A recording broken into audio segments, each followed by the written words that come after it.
And good evening and welcome to Gardner Edgerton High School. My sincere apologies. Hopefully this is going out. I'm not sure what has happened. As you can tell, we've had audio, but working on the video portion for whatever reason to begin with. Just to give you a quick update on what's happened, the stream link was not working that I had set up with us and Shawnee Mission or Olathe East, and everything has kind of gotten all clustered, as you might say. So what I'm trying to do is make sure that everything is going okay. I got Warren up here. He's been helping out. A huge thanks to him. Ian Ford's up here. He's been helping. I don't know. Jared?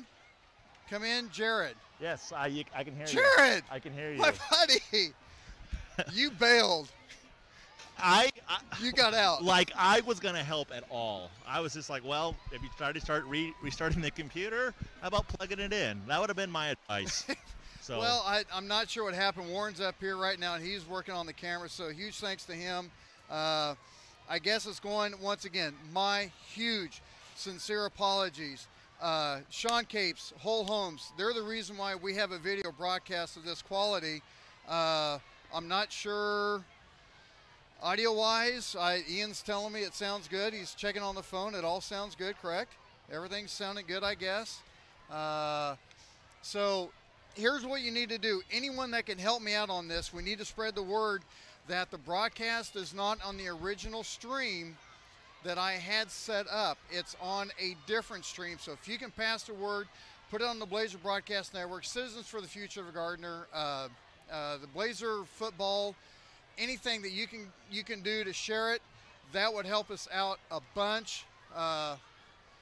Sean Capes, Whole Homes Heating and Cooling, as they are providing the HD broadcast here for the Blazer Broadcast Network. Make sure you tell him a huge thanks when you see him.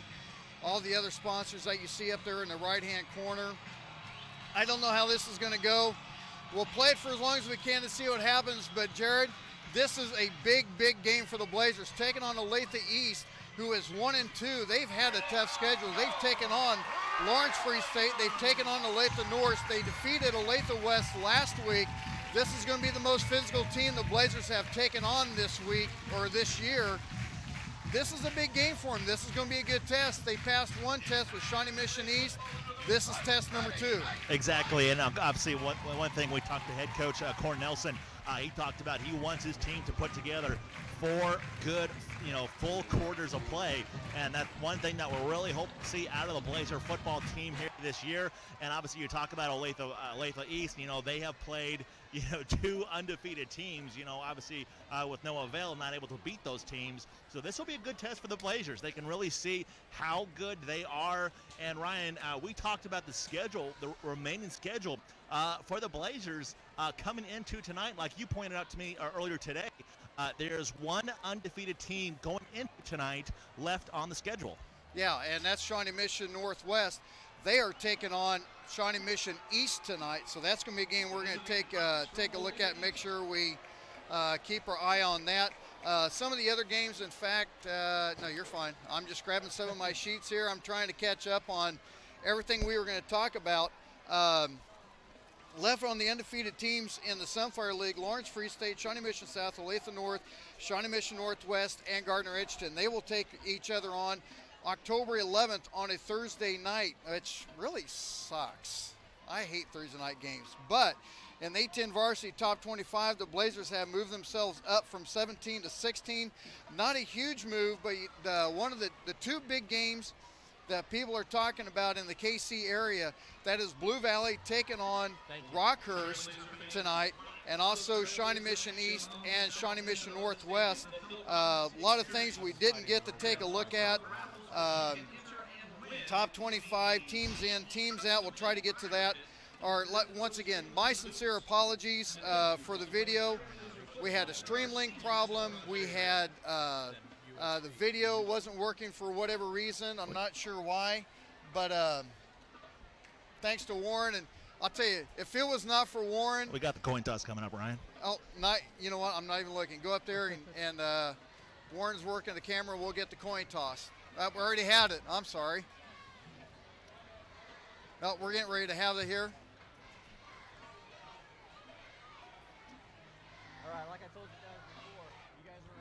And so try to get your teammates to try to help us out with that. We're going to come to you with stuff. You come to us with stuff as well, all right? All right, Olathe East is the visitors. Obviously, here we have the coin here. Pull it. It is heads.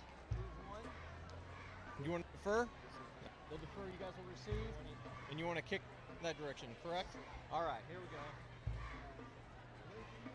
Has won the toss, has elected to defer. Gardner Edgerton will receive. All right, guys, good luck. All right, and there you go. Olathe East won the toss. They deferred to the second half. You know what, Jared? We got to get you a nice blue Blazer broadcast network so that black doesn't stand out like that, because that, I'm telling you, man, the hat's got to go. Oh, no, are you talking about the hat or are you talking about the shirt? Because the hat is staying. Oh, the well. Hat, hey, the defense looked great last week. The offense did not. Well, and the other thing that did not look good was special teams.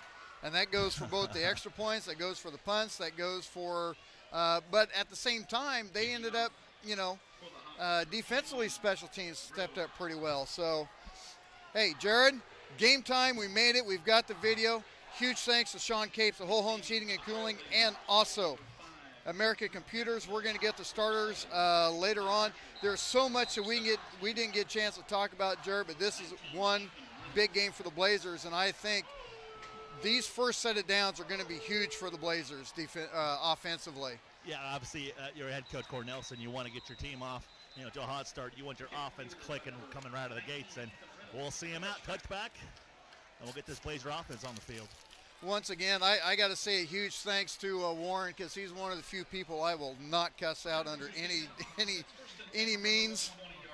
Dude was huge. He kept me calm, and he helped me try to troubleshoot it, so a huge thanks to Warren. Blazers get the ball 1st and 10 on their 20. As Ian Ford's going to be working with the doing the first down stuff that we did on the last video, so he's going to be helping out with that. Standard formation for the Blazers, 1st and 10. Jennings in motion. Handoff goes to Hunsbarger. He doesn't get very far, probably a yard on the play. Hunsbarger, the leading rusher for the Blazers, coming into tonight's ball game, and take a look at the offense for the Blazers. They have outgained their opponents over 3 times over coming into tonight's football game. Well, we'll talk about the big loss. They just found out for sure it's an ACL tear for Taven Eubank defensively, so he's out for the year. Hopefully he'll be back for his wrestling career. 2nd and 9, handoff to Jennings. He bounces to the outside, gets around the corner, stretches for the 30. He's up to the 31. It's going to be a 1st down Blazers. And once again, we just talked about the strong running of the Blazers running back as he was able to break it to the outside. He broke a couple of tackles right at the line of scrimmage and able to pick up the 1st down. And then we talk about that powerful running game for the Blazers. Over 1,200 yards rushing coming into the football game for this football team after only 3 games of play. You don't mind running the camera for me tonight, do you? Or are you supposed to be down there? We'll get you down there. Thanks, Warren. We'll get you down here in a second. Handoff to Hunsbarger, smashes up ahead, but he's going to be brought down hugely. Thanks again, Warren. Appreciate the help. That was a quick hit. Now we got an injured Blazer. Is that Jennings? No. What number is that? That was the fullback, number 11. Oh, Hunsbarger. That's. Yeah, he took a shot. He looks like he's just kind of seeing stars right now as he. Well, he collided. I'll tell you. I believe it was Dwan Washington. And that was the irresistible force hitting the immovable object. And, yeah, he may want to find out what his homework assignment is, because he may not remember. Thanks again for everyone sticking with us here on the Blazer Broadcast Network. I got a special request here after this play, 2nd and 8. McKelvey, stiff arm around the corner. He lowers his shoulder. He's close up to the 40-yard line. Gets driven out of bounds. As everyone knows that's watching this, this is not on the original link that I had set up for the broadcast. I'm not sure what happened. It didn't work. So we had to just go back to the original element. So anyone that can sit there, take this and share it. Just go right below the screen, click the share, put it on Facebook or whatever, contact whoever you need to so we can get everyone in here to watch the broadcast. 3rd and 3, handoff to Rodriguez. He's going to be brought down behind the line of scrimmage to the 35. And Jared, we talked about this is going to be the most physical team the Blazers have taken on this year, and the Hawks are really showing it right now. Oh yeah, they've had a couple of big hits in this last drive alone, and they're a loss of about 3 yards. And now we're talking about a 4th down coming up now for the Blazers. And now we got to take a look at this special teams and the things obviously they worked on in practice this week, because they had a lot of miscues last week in Lawrence on special teams. And that's probably something Coach Cornelson, he's going to want to talk about. And Coach Cornelson is going to take a timeout. Once again, I'm going to reiterate this hugely. Right below the screen, you see, and Jared, this is the reason why, and you can attest to it, this is the reason why I say click the subscribe button. If something happens and we come up with a new element, this is the reason why.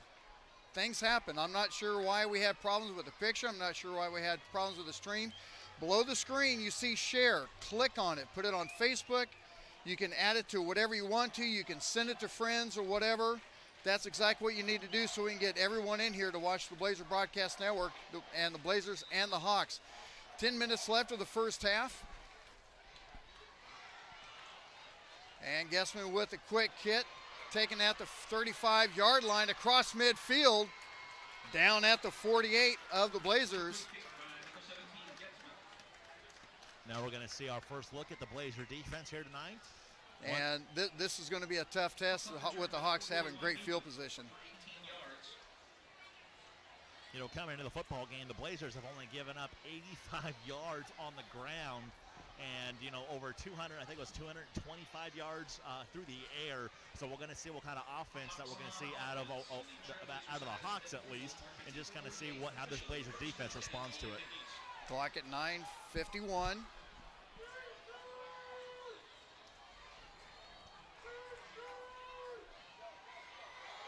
Pass by Thomas out in the flats, complete. It's going to be a first down.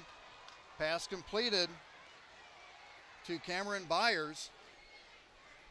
You know, that's the same kind of play type that Lawrence ran last week that had them a lot of great successes. That little quick wide receiver screen to the outside, and the Blazer defense wasn't able to really cover it up. As like I said, last week Lawrence had great success with it, and Olathe in there picks up a first down with their first play. So one play, one first down for the Hawks.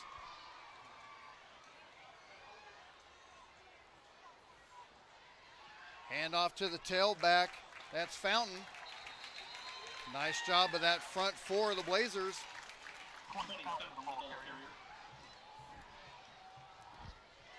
Yeah. Colby Grekencourt said filling in for Taven Eubank, who has the ACL tear in last week's game. And I think what we're going to try to do, we're going to try to play Coach Cornelson's comments during the halftime. I'm not sure we'll have to see time-wise how that works out. Clock at 9:15.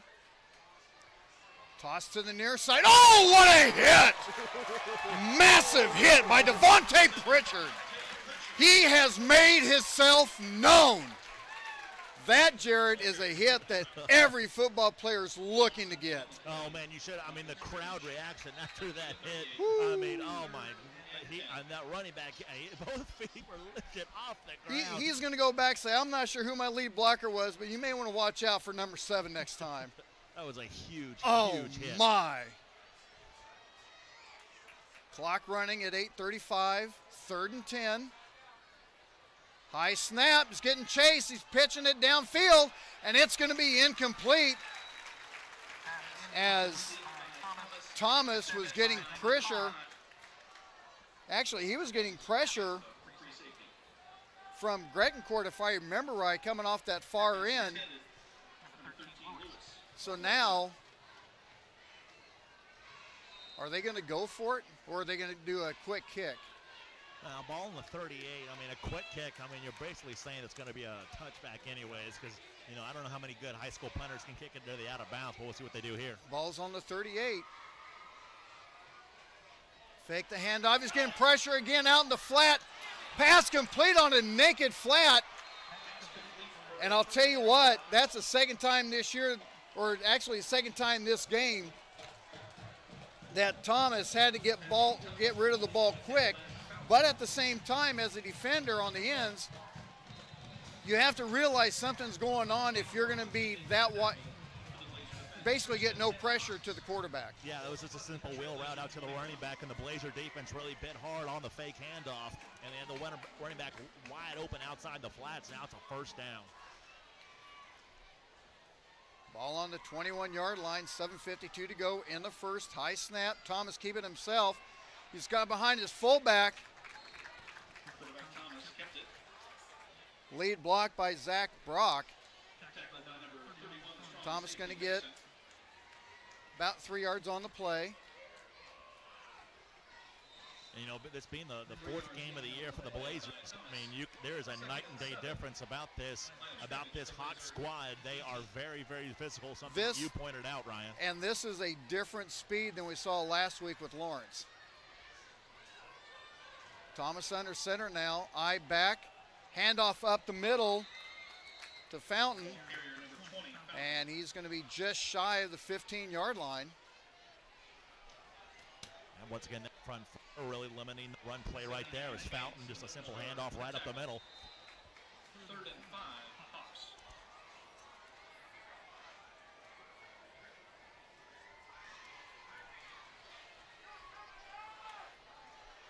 So checking it out, 3rd and 5.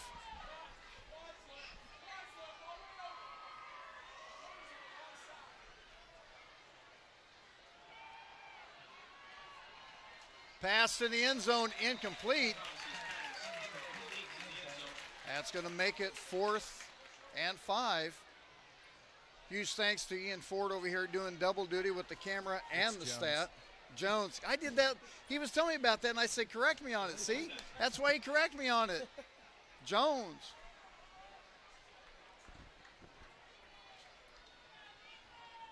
So going for a 33-yard field goal. Low snap, kick is up and no good. Off to the right. So it was a low snap as Grotz tried to get the ball in, but no good. It was a bad snap too. The holder had to readjust it. He stumbled it with a little bit, kind of threw the kicker's rhythm off, and that way he missed it wide right. But the Blazers catch a break, keeps the score tied up at 0s.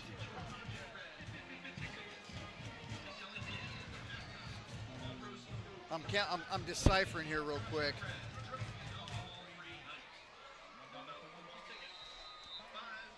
for 8 tickets, $10 for 16, for $20, Harms fan of your choice.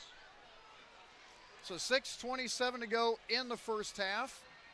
Both teams stalling a little bit. Nice hold by the Blazer defense after the Hawks had great field position. Coming out of the I set. Jennings bumps into Rodriguez.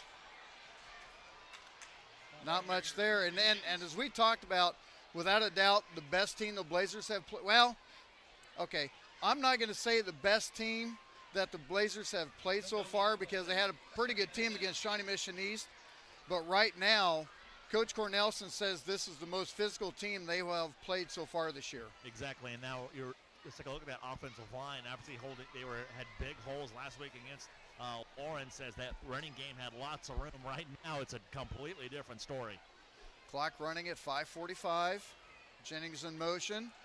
McKelvey going to keep it himself. Tries to cut back inside, and he's going to get up to the 28.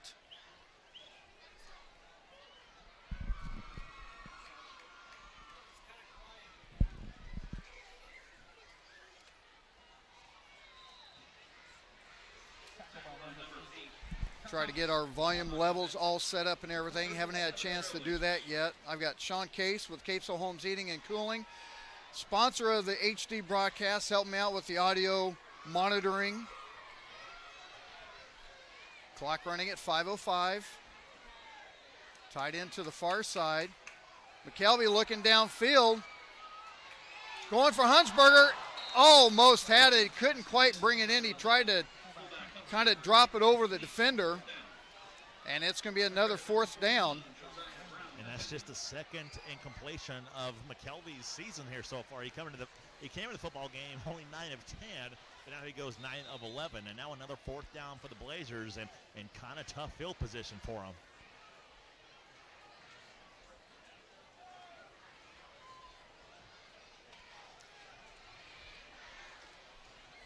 So getting set to punt the ball is Tyler Getzman. Low line drive, get kind of a sideways bounce. And this thing's going to roll down to the 41, just shy of the 40. Have a flag on the play. We have a flag on this far sideline, near sideline. Coach Gordon, evidently against the Blazers, Cornelson's like, what are you talking about? So he's not going to like that. Oh, it's a sideline. Wait a minute. Okay, sideline infraction, but don't you usually get a warning the first time? I think that might have been. Let's see where they spot the ball. I think that might have been their warning. Because looking where they spot it, because I don't think they moved it up. I think it's where the ball died. So I think that might have been warning. Because obviously they do announce it at least. But yeah, they do get one warning, and then obviously it's a penalty the next time. All right, so 1st and 10 from the 41. High snap, Fountain with the carry, gets it back to the right side. Pritchard with the tackle just past the 45-yard line.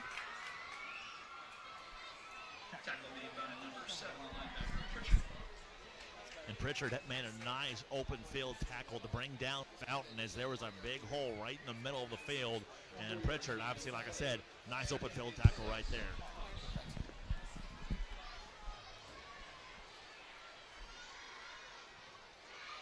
Second and 5 for the Hawks. No score yet. Fountain again. There's Robertson on the secondary hit. First hit was made by Gage Goley, and then Robertson comes in to finish it up. Clock at 4 minutes here in the first quarter. You kind of have a feeling early in this football game, Ryan, that it's what's going to break either defense is just big plays, because it's these little running games right now, not really working for either squad right now. Thomas out of the shotgun, moves Fountain to his right side. Zone read. Almost got him just before getting him behind the line of scrimmage for the Blazers. I thought it was going to be a bigger hit, and that was Marshall Mason. And it's going to be 2 yards short, and that's a hard call as Coach Owens. And I'll tell you what, we've seen this before from a lot of coaches. They want to challenge their team, but Coach Owens decides he's going to go ahead and punt it with the ball on the 49.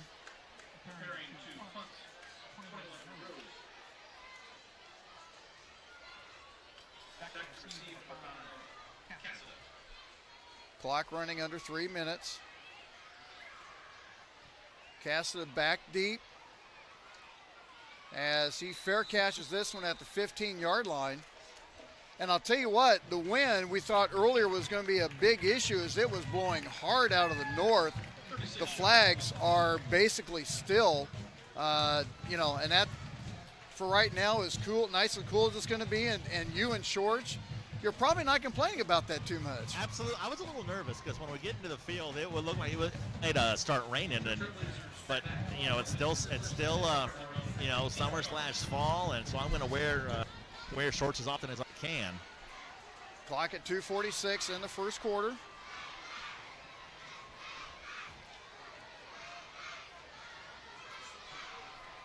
McKelvey trying to get around the corner, stiff arms once, stiff arms twice. And I'll tell you what, for something that didn't look like there was going to be much there, McKelvey got around the corner, a couple stiff arms, and he was pretty close to a first down. Yeah, if it wasn't for that defender to slow McKelvey down that first time, I mean, there was nothing but wide open running room for McKelvey. And so the Eagles did a good job swarming over the ball carrier. Short second down conversion coming up for the Blazers. And this is exactly what you want. You want those big gains on first down. McKelvey fakes the handoff, goes, well, I can't go that direction. Oops, I got too many white shirts in front of me.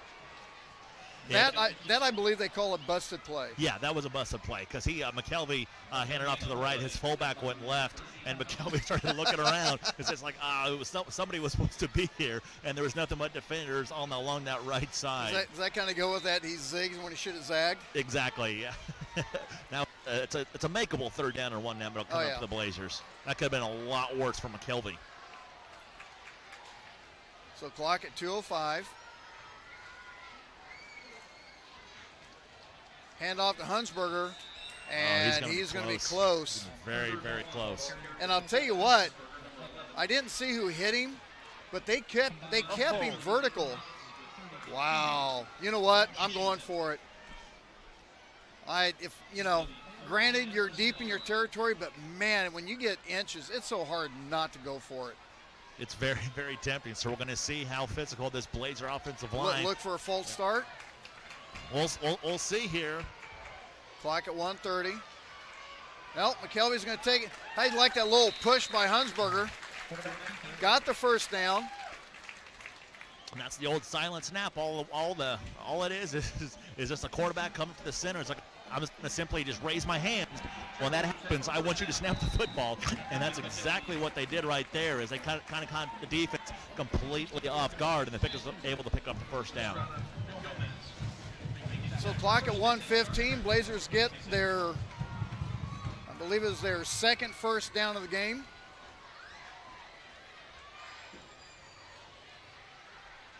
Fake the handoff. McKelvey back to pass. He's looking for Jennings, who's open across the midfield. Oh, he had it, but he got bumped right at the very last minute. Nice coverage by Jackson Avina. And McKelvey, he just needed to put a little juice behind that pass. If he did, I mean, that's 6 points. Well, he just aired it out just a little bit too much, and Jones had to jump up and try to get it, and the defender was able to break up the pass. McKelvey has that ability to kind of drop it in the bucket, and I think sometimes he gets too used to doing that instead of getting plant and use that arm like he can once in a while. And that's exactly what that situation required, was him to plant that foot and deliver that football, but just not able to do so. Hand off to Jennings, tries to cut it back inside. Man, not much there. They won't even give him a yard. They're going to say at the line of scrimmage. You know, right now, both offenses trying to figure out each other out, as both defenses seem to have an answer for whatever the other offense really has right now. And so now both coaches probably going to take a look at this first quarter. It's like, all right, where are the holes? Where are we going to find some open spaces? Because right now, there's just nothing going. Neither defense right now really bending right now. So this will be the last play of the first quarter. McKelvey trying to get around the corner, and just not much there when you got two white shirts right there in front of you. So they're going to let the clock run out, get a little bit of wind on their back, and that's going to be the end of the first quarter. No score against the Hawks and the Blazers. We'll be back in a minute with the second quarter. You're listening to the Blazer Broadcast Network. These are just a few of the sponsors of the Blazer Broadcast Network. American Computers. Regardless if you need help with a desktop, laptop, network equipment, or peripherals and accessories, American Computers can get the job done. American Computers, 325 North Moonlight Road in Gardner, 2 doors north of Cherryberry. Blazer's Restaurant, serving Gardner's best burgers made fresh every day since 1976. Blazer's Restaurant, 131 North Center in Gardner. Capes Whole Homes Heating and Air Conditioning, proudly serving Blazer fans in Gardner and surrounding areas. Call Capes Whole Homes Heating and Air Conditioning at 638-1647. These are just a few of the sponsors of the Blazer Broadcast Network. More than 7.7 million American teenagers participate in high school sports every year, including about 103,000 here in Kansas. They're all learning essential life lessons, like the importance of hard work, time management, and self-discipline, skills that are helping them become better leaders and more active, responsible citizens. This message presented by the Kansas State High School Activities Association and the Kansas Interscholastic Athletic Administrators Association. Ryan Ragland back with you at the McCarthy Auto Group broadcast booth. Jarrett Finley down on the sideline. Ian Ford. You did that on purpose. I did on purpose. You knew I did. You could tell. Yeah, after you emphasize Ian Ford. Ian Ford? Hey, I just got to think of Michael Bublé, Me and Mrs. Jones. That's a great tune. Anyway, hey, it's a guilty pleasure. I'm sorry. It's a guilty pleasure. I love that song. You should be guilty for liking that song. Hey. Harry Connick Jr. got, nice punt down to the 30-yard line by Guess. How did we get it? I'm just saying. Fun music. Hey, about Harry Connick Jr. Hey, I can go from Harry Connick Jr., Michael Bublé to Metallica to Yanni. Okay, you mentioned one good band in that. I can see your gray hairs from here, Ryan. Dude, I can go for. Hey, it's on my chin right now, right? Yawning. Oh my, you're making me yawn. Hey, Yanni's got some good stuff, man. I'm just saying. Oh my goodness, I'm just gonna mute my mic. Hey, you know what? I even saw him in concert in Wichita, and it was killer. What are you doing admitting this? Okay, it's a guilty pleasure. Back to the game. Back to the game. All right, 1st and 10 from the 31-yard line. And not much there. I wish Will was here because I have messed up the stats so bad right now. You want to guess where Will is? Working security at the Billy Joel concert tonight. Oh, that's right. He said he was going to do that. Yeah. I can't be mad at him.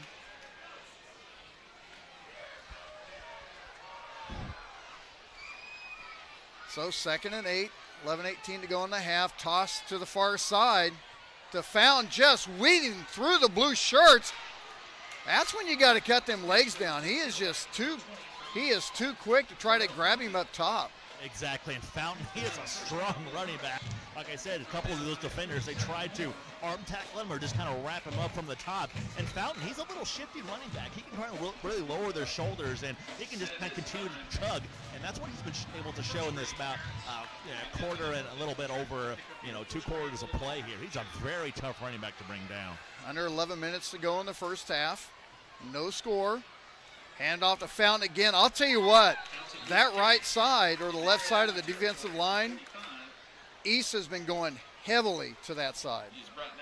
Yeah, we're going to see if they just can kind of continue that trend, and maybe I might see the Blazers maybe shift their defense a little bit over there, and then we'll probably see the Hawks maybe then just a surprise play to that right side and just kind of catch that defense off guard. We'll just kind of have to keep an eye on that and kind of see what they do here. Twins to the near side, single high. Thomas out of the shotgun. There's that zone read again, or the option. Breaks 2 tackles, gets across the 30-yard line. I'll tell you what, for the offense they run and then they throw that option read in there, that gets dangerous. And Olathe East, they are just a tough running team. It's just kind of like you're looking at if you're the Blazers, you almost kind of think about you're kind of almost looking at the offense that you run. Obviously, very strong running game, but right now the stronger of the teams right now, it just appears to be Olathe East right now. Is the Hawks. That physical running game is their bread and butter here right now. Another first down for the Hawks.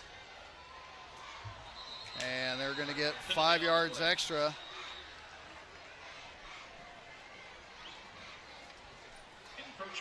Off the far side, so make it 1st and 5.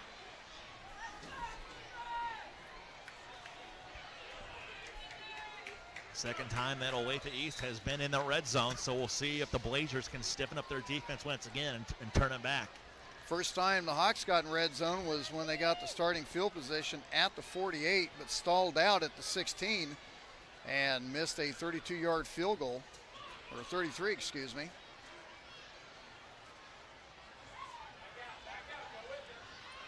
Thomas back to pass the Fountain on the flat, being chased.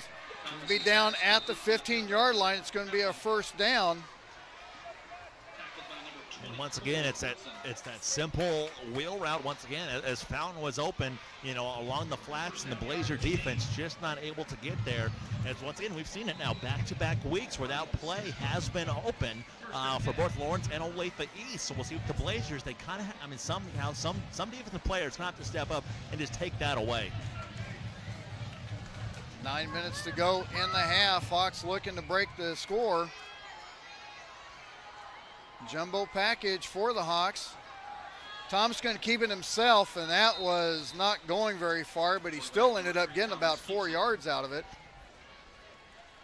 And he just follows the big hog molly. I was going to say. He just kind of falls forward, and it allows his offensive line to push him a little bit, and that's where he picks up those 3, maybe 4 yards. I was trying to see who that big man was he was following behind. I think I missed it. There was a big hoss in there. He said, just lead me the way, young buck. Second and about 6, handoff to Fountain. Robertson with the initial hit will not let go of the ankle until his brotherhood comes in and finishes the job. Man, Fountain, he took a hit, and he took another hit, and then he took another hit, and he still was not going down as Robertson just kind of had him wrapped up around the ankles. And once again, I mean, Fountain is a different type of runner. I mean, I think he punishes the defenders more than the defenders really punish him. Clock at 7:45.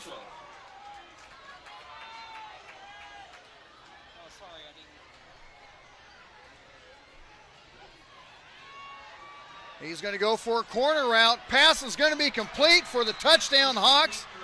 Ray Lewis all by himself as he just curled it out to the flat. And Thomas put it right where it needed to be. A 15-yard touchdown pass.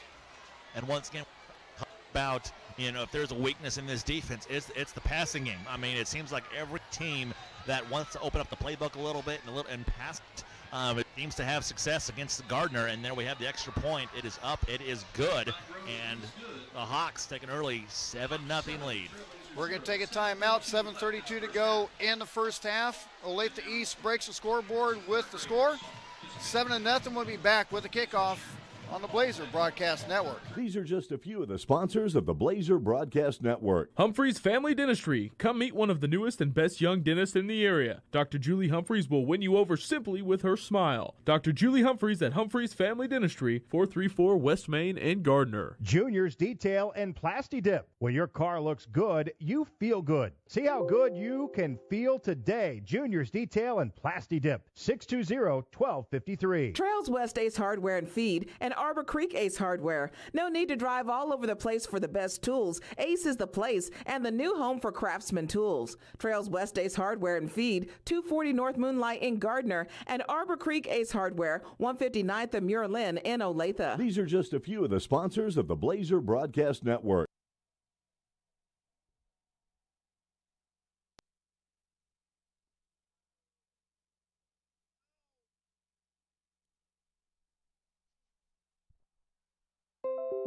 Brian Ragland back with you, the McCarthy Auto Group broadcast booth. Kick return by number 19, Reynolds of the Trailblazers.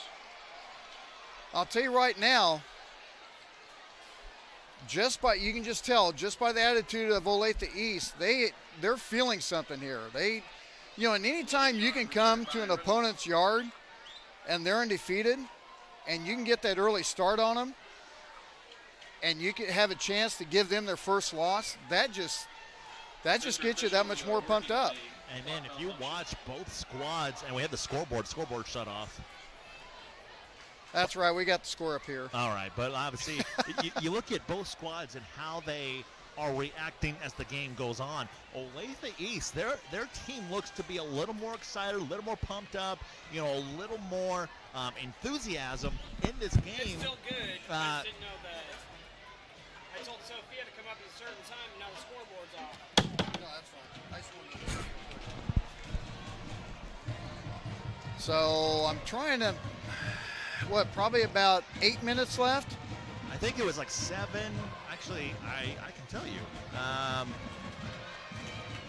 There should have been about 7:32 left in the half. Now 7:26. There we go. We got it going. Hey, you were closer than I was. That's pretty good. Real quick, want to say a huge thanks for everyone sticking around for us while we had the stream code problems and we had the camera issue. I'm still not sure why the camera wasn't working, but we finally got it going. Huge thanks to Sean Case for Whole Homes Heating and Cooling.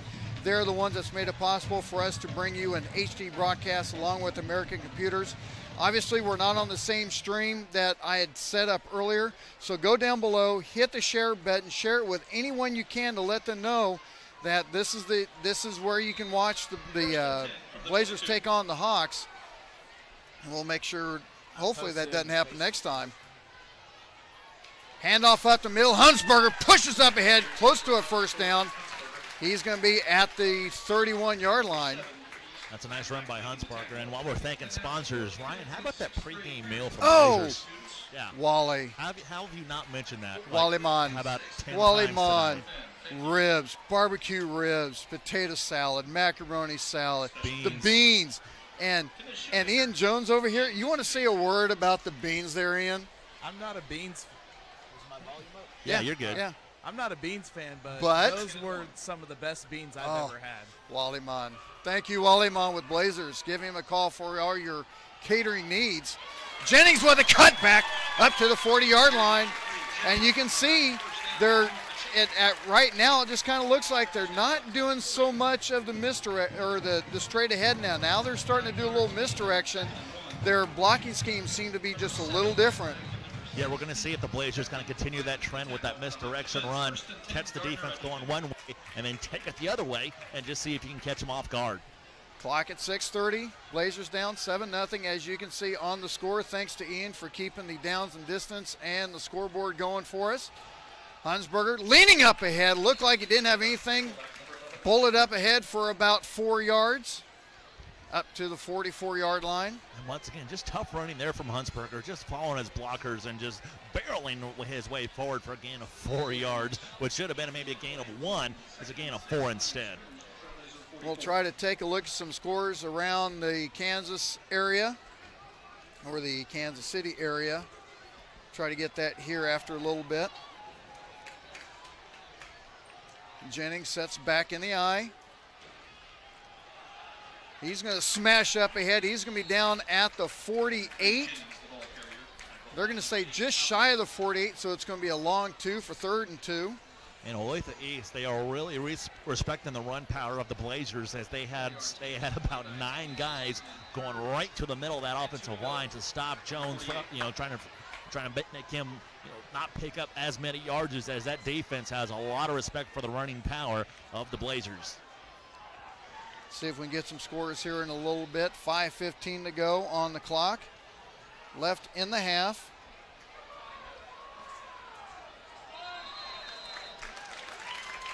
And we're going to take them 5 yards. Let's see if we can find out for, let's see here. Checking 810 Varsity Sports. Lawrence comes up with their first win last night with a 21-6 win over Olathe Northwest. That's where we will be next week at Northwest. Miege big over St. James. Rockhurst leading Blue Valley 7-0, that in the first quarter. Try to get some other scores here in a second. Olathe South, Shawnee Mission South tied at 7. Hunsberger gets hit hard off the fake. McKelvey takes it up ahead. Hunsberger's like, because you do know I didn't have the ball, right? And I'm not sure what they're calling the flag on. We got a little scuffle right now going on. Well, I'll tell you what. East is physical. And when you get down the bottom of the pile, they're, but I'll tell you what, it doesn't only happen at the bottom of the pile. But I'll tell you what, have you seen, and this is the play that everyone's been talking about, Graham Mertz with Blue Valley North got injured last week at Pittsburgh. Did you see the play he got injured on? I did not. Number 47 for the Pittsburgh Dragons, you should be banned for the rest of the year. He tackles Mertz. Mertz goes down. There is no inertia or any momentum that caused him to do anything, and he rolls back and rolls Mertz's ankle. It looked like it was sideways. Mertz is going to be out for a couple weeks. I think I might have actually seen that. Now that you mention it. I think I saw it on Twitter or something like that. And there were some people saying, well, I didn't see nothing. I didn't see nothing. Well, you're a blind idiot then. That's all I'm going to say. So the refs are now talking to Coach Owens. I think it's obviously maybe you need to talk to your players, calm them down. Yeah. If not, we're probably going to start throwing some kids out of the game. Yeah, someone's not going to finish the game, and now the White Hat. See, this is when you need to be over there and listening. You can do that. Really? Yeah. Just walk through the. When I did the game at adding 15 yards to it, when I did the sideline down there at Shawnee Mission East, I was just right behind the coaches, between the coaches and players. Pretty cool. Now, as media, I don't know what I'm allowed to be and not to be. Well, you don't look like media right now. That hat kind of gives it away. I look like somebody you just pulled out of the stands. I mean, hey, you know how to talk, right? Yeah, pretty much. I'm not gonna lie, I do look very unprofessional. I'll get you guys set up. I'll get some T-shirts. Actually, I've got to get some new shirts, and I'll tell you what, for basketball, we're looking sharp. All right. That's all I got to say. Should go visit the Booster Club and see what kind of shirts they have. I need to get some blue. Hunsberger up ahead, and he's going to get a couple yards after the initial contact. So when you get a big penalty like that and it puts you in a field position as deep as you are, you have got to take advantage of the situation, especially with only 4 minutes. And East is going to get the ball to start the second half. Exactly. Now you're in this area of the field. You can't be thinking field goal, especially with the problems they had with special teams last week. You have to be thinking touchdown. You want to go into halftime, all tied up at 7s. Guess who I got up here with me? I don't even have a guess. Sophia Seaman, the stud basketball player for the girls that we're going to see this year. Oh, that's right. You did tell me about her. Yeah. We're going to have a timeout. Coach Cornelson wants a timeout. We'll see if we can take a look at a couple scores again here, too, real quick. Free State leading Shawnee Mission West 7-0. DeSoto leading Lansing 14-0. Baser Linwood over Shawnee Heights 7-0. Junction City leading Topeka 14-7. I know we're getting out of the area, but I'm throwing down some scores, son. That's what I do. Lewisburg, the Battle of the Purples. Lewisburg defeating Piper 14-7. Wow. There's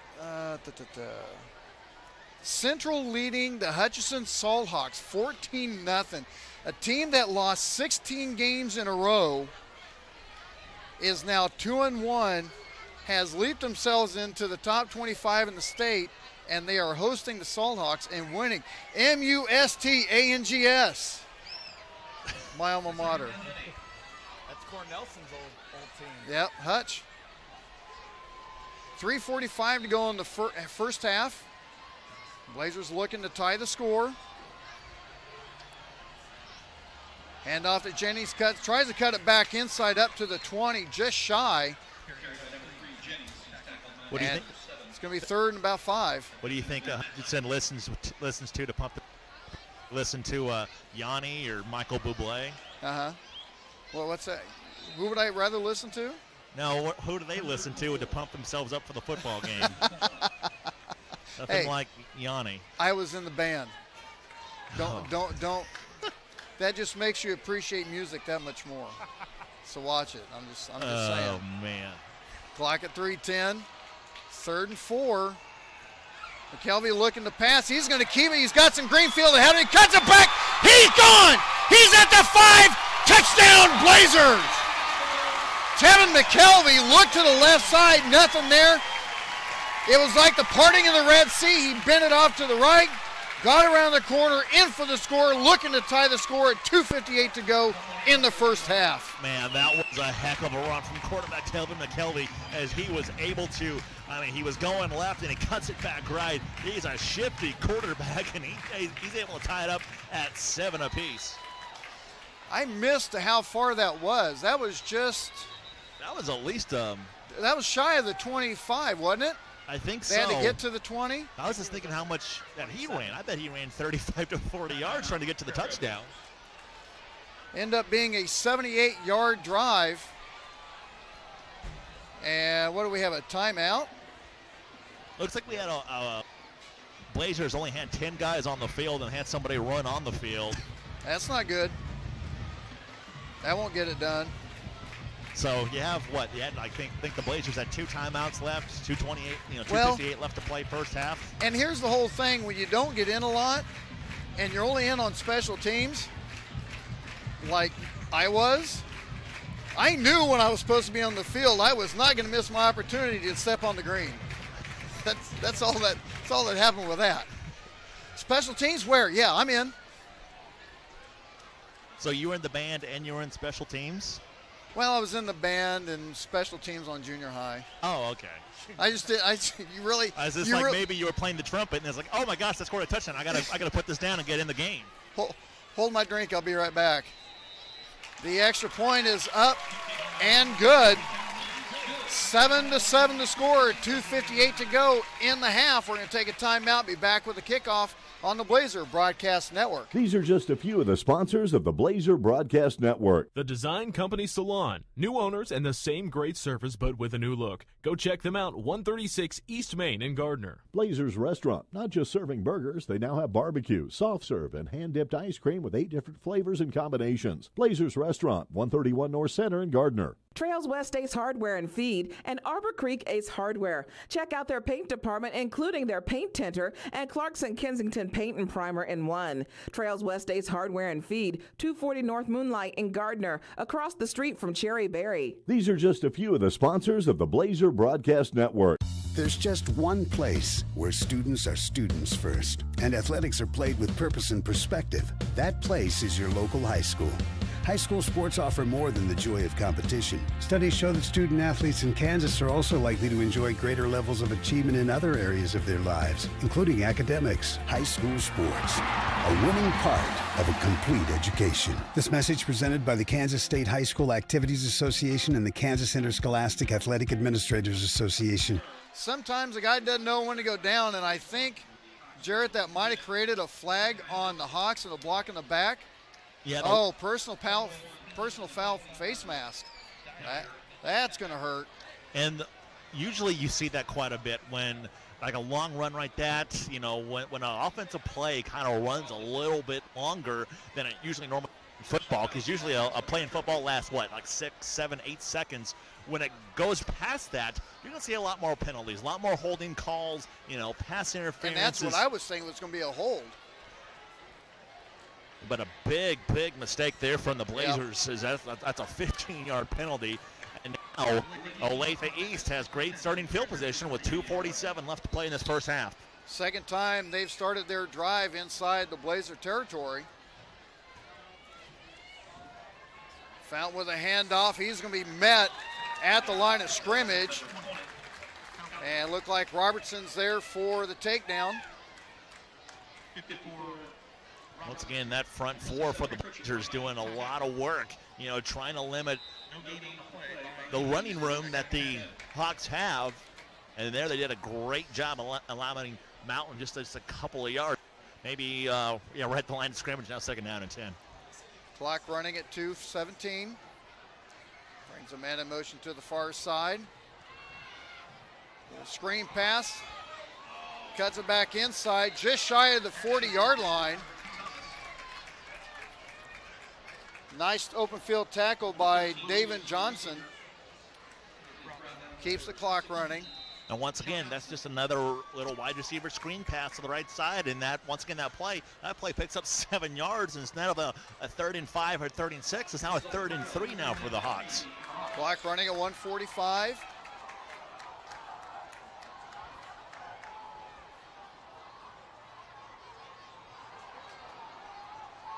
Thomas going to keep it himself on that second hit.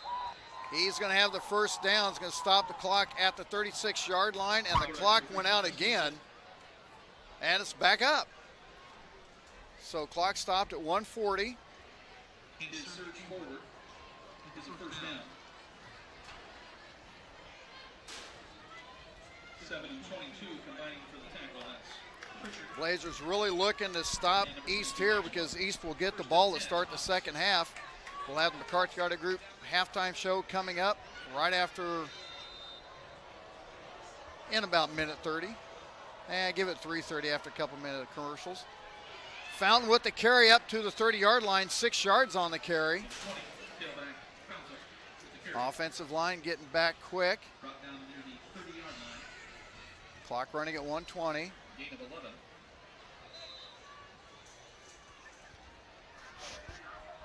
Pardon me, gain of 7. Second down. Coming out of a heavy package set out of the eye. Tossed to Fountain to the far side. Cuts it back. He's going to have another first down. Still fighting. And I'll tell you what, that first initial hit, Fountain is making something happen. We have another Blazer down. Yeah, Fountain, once again, we talked about it. I mean, he's just such a physical runner, and he's able to, fight out the first tackler and break it off, and he picks up another first down for the Hawks. Now 48 seconds left, and they have a down Blazer.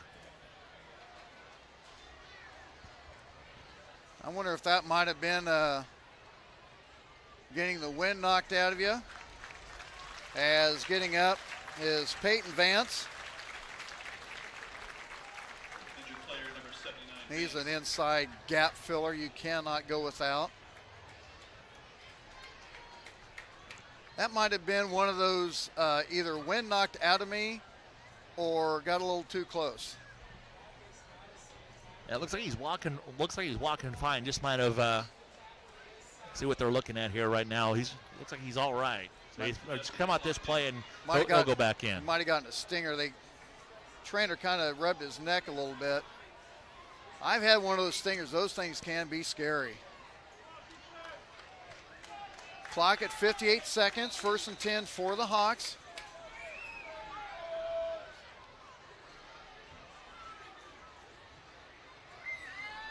Fountain up the middle. He's not going to get too much. Clock running at 46. I thought Olathe East they may have only one timeout left as they may be trying to set up for a field goal.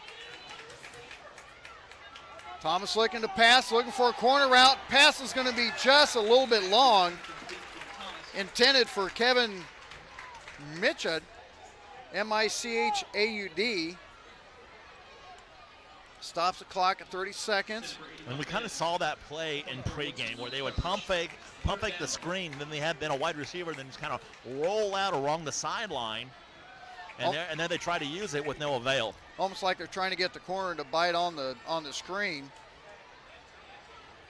Now they're going to go 5 wide, 3 up top. Thomas looking back inside, wide open for the touchdown. Robert Kohlberg, as I think they brought Kohlberg from the low side, or no, they brought him in from the seam, and he got past, he just got past the line and just kind of snuck behind everyone as all the corners came up. Yeah, once they broke out of that tight formation, there was nobody to pick him up once they broke him out. And he once again just a simple route right down the middle. And Olathe East goes down the field and gets 6. And it makes it 14-7. East winning with 25 seconds. Oh my goodness. Look who graces our presence. Oh my. Yeah, you haven't met Junior up here. He decides he's just going to show up now. Oh my. Junior's Detail and Plasti Dip. Does that mean I got to drop a plug in? Junior's Detail and Plasti Dip. I'll tell you, he may be my son, but he does some awesome work. I'll tell you what.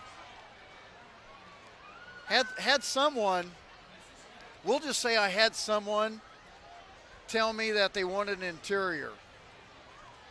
Okay. And they said, well, I can get my whole car done for that. And I said, you know what? You get what you pay for.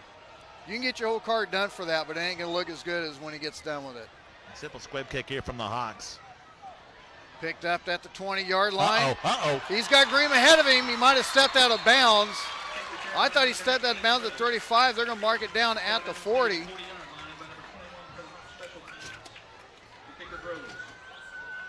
Oh.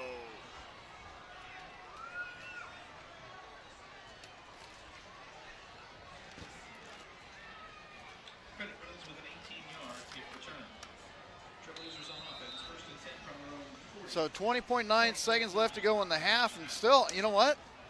There's still time. There's still plenty of time, and the Blazers have shown they can score quickly if they want to. By the way, am I only coming through on your on one channel on your headset? No, I hear you. Oh, that's right. You're on stereo on that one. I was trying to get stereo through the broadcast, but evidently that wasn't working because I think I only have one through my headset on the phone when I was checking the audio. Down to the 45-yard line, and that's going to be end of the first half. Olathe East winning 14-7. We're going to take a timeout. Be back with the McCarthy Auto Group halftime show.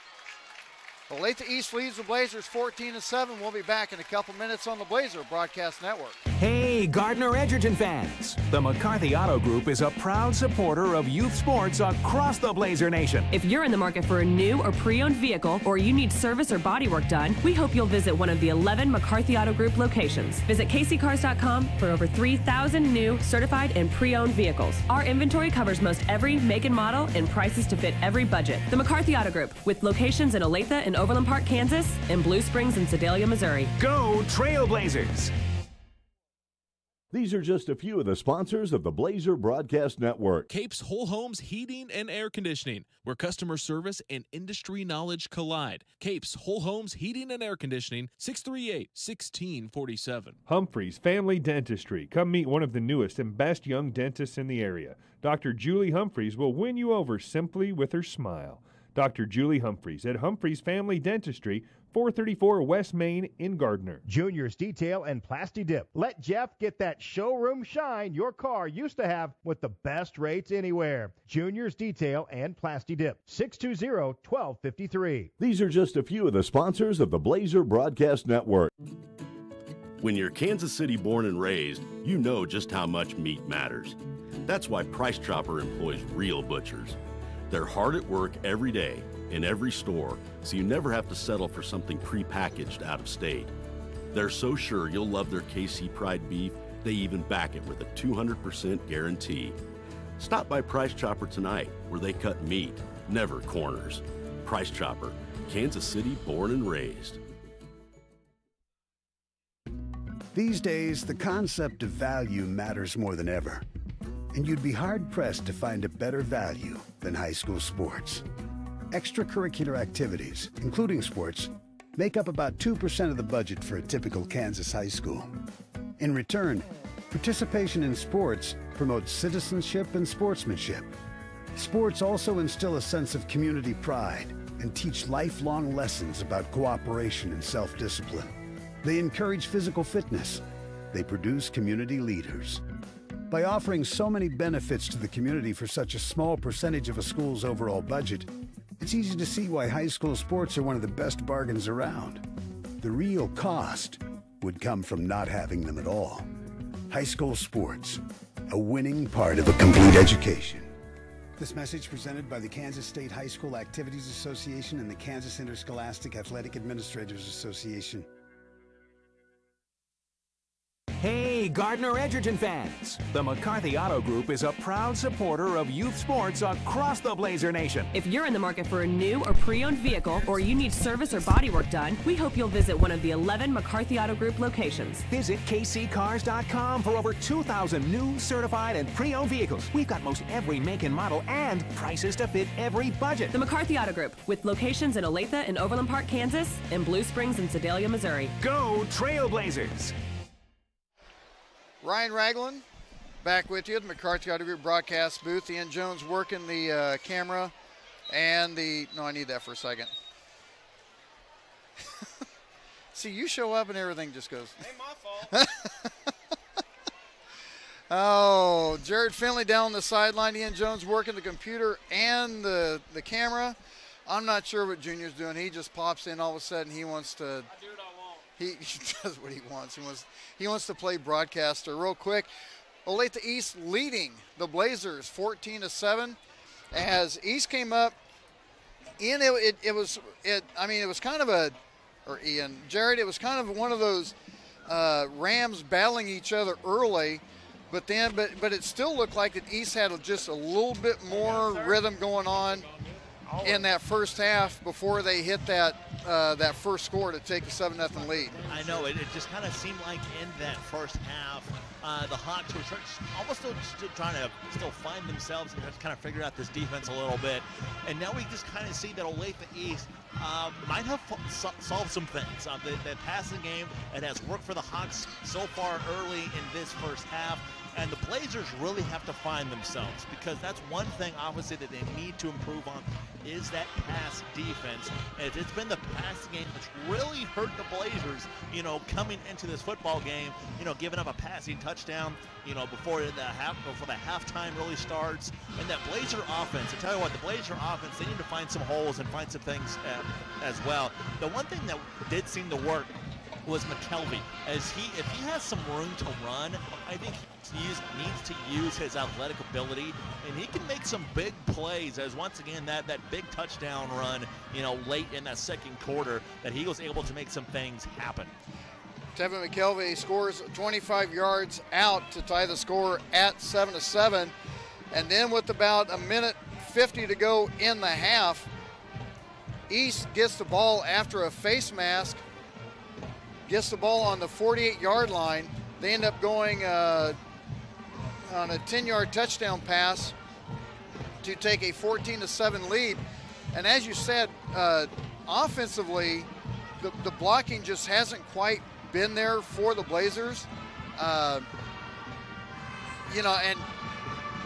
how do I want to say, McKelvey's passing has not been as effective, for the simple fact that it just looks like East is really packing everything in, and they're going to say, okay, if you're going to beat us, you're going to beat us with McKelvey's arm, and it just looks like they're betting that they're not going to be able to do that. Well, McKelvey is only been on he's only passed the football 3 or 4 times so far in this game. So I just don't think Coach Cornelson is really going to get away from what has really had them a lot of success, is running the football. So like I said, coming into the second half, I don't expect the Blazers to, maybe open up the playbook, start passing the football a little bit, maybe trying to open up this field a little bit. I think they're still going to stay with what's been successful and what's kind of brought them to this 3-0 record coming into the tonight's football game, is still strong running, simple right up the middle, which has been their bread and butter so far this season. One of the gals that I've been kind of teasing you about this year coming up on the Blazer girls basketball year is Sophia Seaman. I call her the I don't know, I can't say fearless freshman, because Brad Barnes came up with that with Kyle Huffey years ago, but seems to work out. The super sophomore, whichever way you want to call it, Sophia Seaman joining us here at the McCarthy Auto Group broadcast booth, and you're like just a little nervous. Yeah. Just a little, A little bit. Talk a little bit about last year. You guys said that game against Olathe South. That now there's that rivalry. Before you guys got into the Sunflower League, you lost to Olathe South to get over to state, and then when you got into the Sunflower League, you lose to Olathe South again. So already there's that rivalry between you two. Yeah, definitely. Big rivalry. Talk a little bit about that game, and the thing is, I'm not trying to bring up bad issues or mojo or anything, but the thing that's kind of weird, both games, that third quarter is what got you guys coming out of the half, just couldn't quite get that motor going. Yeah, we struggle out of third quarter a lot, more of like not working together. We start relying on just ourselves and not passing the ball a lot, and third quarter we always struggle with that, and then a little bit going into fourth quarter. You go from Coach Mayer to Coach Leiker. I got a chance to meet him. Seems like a really nice guy coming in from Shawnee Mission Northwest. Your feelings with the new coach and the system and how everything's going so far? I like him. He's great. He's nice, and Well, you're not going to tell him you're not liking him. But he might not be listening, so I'm just going to tell the truth. Okay. The way he coaches, I like. In practices, he runs a little bit of a faster pace, and I like that. And we just work ourselves more than we did last year, and I like that a lot. Now, your freshman year, you were more playing inside. You were one of the taller gals. Now you're starting to float outside, but I think that's kind of what made you guys a little bit dangerous. You could play the inside game, and all of a sudden you kind of sneak out the three-point line, get in that corner, and hit a few trays there, and then you've got Skylar Washington, you had Carpenter, and you had Nelson in there. I mean That's a pretty dangerous bunch right there. Yeah, this year I don't know what we're going to do without them, but we'll get there. Well, you got, I know you got Madison Beasley in there. She'll be playing back on the inside. Are you going to be playing more inside, or are you going to be going back outside a little bit more to your comfort zone? Definitely shooting more.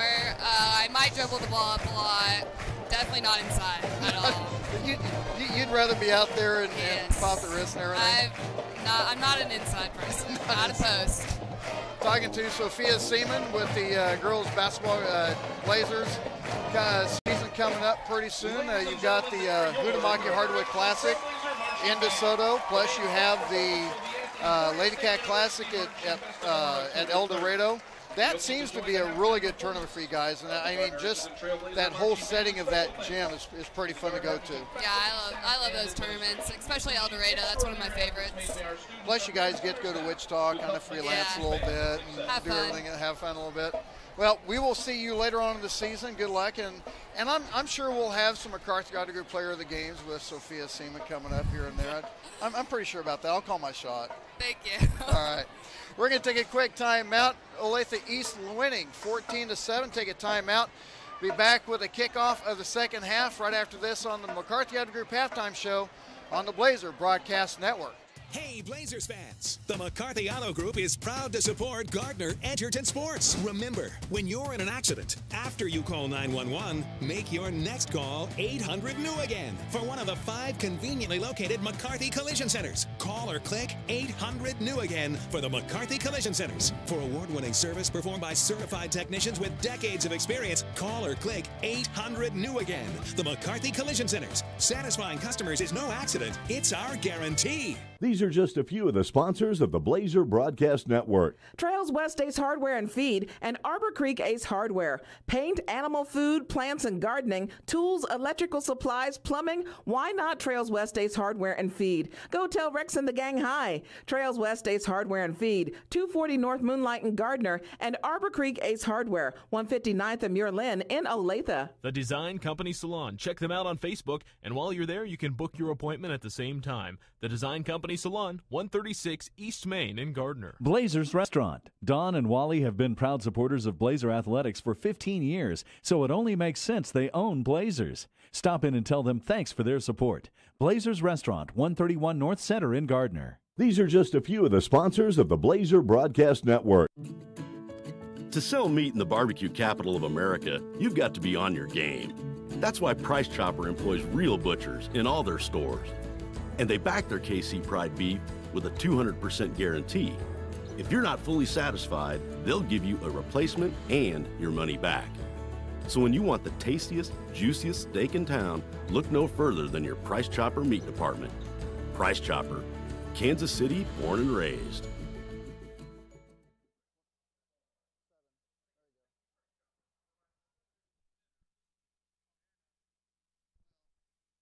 Ryan Wrangle back with you at the McCarthy Auto Group broadcast booth. Ian Jones helping out with the camera and the graphics. Jarrett. You're in trouble, so you might take that thing off mute. Why am I in trouble? Well, what did I do? I didn't do it. I've been here the whole halftime. Okay. There's nothing I can do. Okay, well. What did I do? The boy Junior's coming down. Okay. And does he know you listen to Yanni? Well, he knows, but he won't admit, when it comes to that, he won't admit that I'm his dad. So that's another story. Okay. So anyway, but see, he's like me in a lot of ways. He knows that I have a Roger Staubach jersey in my closet. Okay. I wish I could find like a Tony Dorsett, Harvey Martin, Cliff Harris, Charlie Walters. Don't forget beautiful Harvey Martin. Oh, Too Tall Jones. Yes. Give me that 72, son. I'll take it. But he knows that that's when the Cowboys were the real Cowboys. They were the real Cowboys in the 90s. No, that was thank you, Jimmy Johnson. Who did Jimmy Johnson coach in the 90s? Yeah. And the only way that Jerry Jones was able to do anything was to hire his buddy from University of Miami. University of Arkansas. They both played at Arkansas. Well, I know, but he coached at Miami. Yeah. Yeah. So we'll just say that you may get a little bit of grief about that hat. Okay. I still don't know what you're trying to get with this. I mean, yeah, he obviously hired an old teammate. Yeah. He played at Arkansas. And then Jimmy Johnson had success at Miami. Then he saved his buddy Barry Switzer that was going through financial problems. Okay, look, we all know that Barry Switzer did not coach that Super Bowl team. No. He basically... He wrote a coattail. He could have hired you and me to coach, and I was 10 years old when they won the Super Bowl in '96. And you couldn't have screwed that up. There's no way. Let's put it this way. Put in relative terms. Coaching that team was as easy as coaching the Royals for the World Championship. Are we really comparing the '96 Cowboys to the 2015 Yes, because Royals? it was a freaking machine. You didn't need to do anything. Last time I checked, the Cowboys won 3 Super Bowls in 4 years. How many World Series have the Royals won in 30 years? Who won their last championship? Championship. Yeah, that's what I thought. What are you talking? The Royals won the last championship. Yeah, but you can't compare a dynasty to a flash in the pan. How many postseason wins does Dallas have since their last championship? Ooh. How many? I think it's did I hear Junior say ooh? He did. Ooh. I think it's 4. I think the number's 4. Where are you at, Junior? I don't see anywhere. I'm on the opposite side. Oh, you're on the opposite side. He's way down over here. Okay. You need to come down and maybe talk to him a little bit. Okay. Yeah. Anyway, discussions. We're done with that. Did you want to talk to Coach Walters? You know what? We need to talk to Coach Walters. Okay, I got him right here. Get him there right quick. And that was my fault. I totally boofed that. All right, I'm being joined by defense coordinator, head coach Walters. And, Coach, let's kind of talk about that second half, some things that you guys saw and kind of and talked about at halftime. Yeah, I mean, biggest thing is just they're being physical, and they're more physical than what we've seen so far, power football, and we're just trying to adjust to that type of play right now. There's some things we need to do a better job on. We haven't taken on blocks quite like we need to and be physical. That last play, when they broke out, we didn't see the guy was eligible. The tackle, their tight end played tackle. When they all went out, we ran. It was empty, and we ran out of there and let them have a free one, basically. I would like to see us try to let them earn that one, but that happens. They just made a good call on us. So, what was something the coaches really stressed at halftime, and what is something you want to see out of your defense coming into the second half? The biggest thing is we need to be able to take our guy man-to-man up front and handle them. We've been doing slanting and stuff like that, and they're washing us down. So it just comes time to where, hey, we got to take on a guy man-to-man and hold our own and have linebackers making plays. And when we tackle, we got to keep our head up, run our feet, and quit just hitting them and falling off of them all the time. Coach Walters, thank you much. Good luck second half. I was telling Ian up here, next time I get you with the coaches, probably need to have you to turn toward the camera. Yeah, that was my fault. It was on my left hip, and I had that backwards facing, so that was my fault. See that guy with that nice, pretty blue hoodie? I see him. Yeah, that's a good blue. Like I said, I need to get something Blazers. I don't have anything blue. The only blue I have is dark blue or it's gray that's got Cowboys written on over That's it. all right. We'll get you set up. Okay. So the Blazers are kicking off to Olathe East to start the second half. How imperative, we'll bring Junior into this. You've been on this defensive side a bunch. You've been down, in situations like this. Your mindset defensively, you need to get a hold because this team has been physical against you guys. Oh, yeah. It's 7-14. It's a close game. Right now, you just got to continue the game plan. Obviously, the game plan is good enough for the first half, but it's all going to determine on your halftime adjustments. And Ryan, I do want to point out, this is an awesome hoodie. This Hawks team, they're going to go 3-1. They're going to go 3-1. They're going to go into Waco and beat the Bears.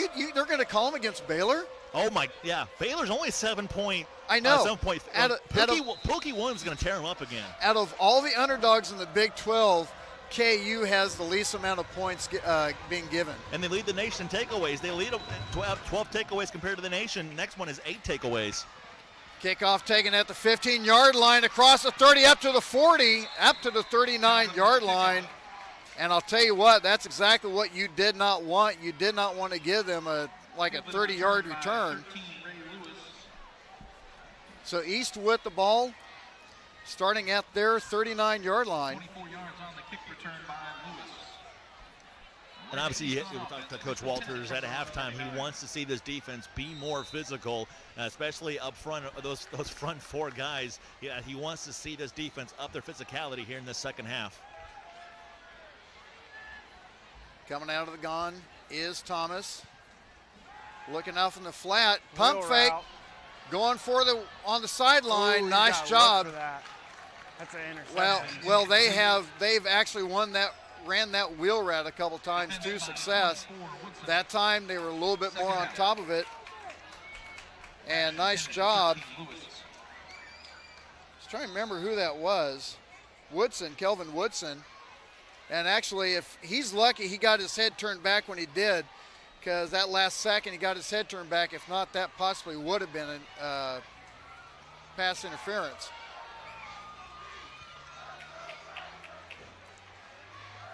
Thomas back to pass, looking down the left sideline. Overthrown, and he was open pass intended for Ray Lewis. So back-to-back passes. That's a tough pass, too.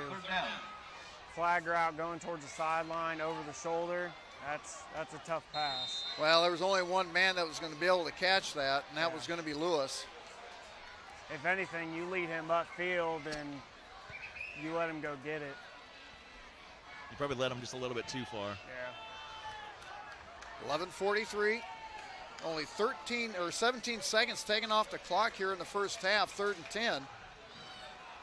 Bringing a blitz. Got it! From the backside for the sack. There we go. Bring that down. Filling in is Colby Gretchencourt. And now we have a Hawk on the field. Miles McLennan, he's holding his left knee. Hopefully that's not anything bad. I thought it looked like he might have been holding his calf. I don't know, man. But just kind of well, hopefully maybe Charlie Horse. He's kind of tightened up a little bit. Yeah, hopefully that's what it is. If he, now that you're sitting there pulling back on the foot, so hopefully that was just a cramp. You get scared when you see a big man like that and he starts grabbing the knee. The first thing you fear is he's all right. Yeah, first thing you fear is any kind of ACL tear or something like that. So nice. That was a nice timing on that outside linebacker. He was able to walk up on it, keep his momentum going forward, able to get to the quarterback faster instead of standing at the line of scrimmage. Offensive tackle and the offensive line know that he's coming.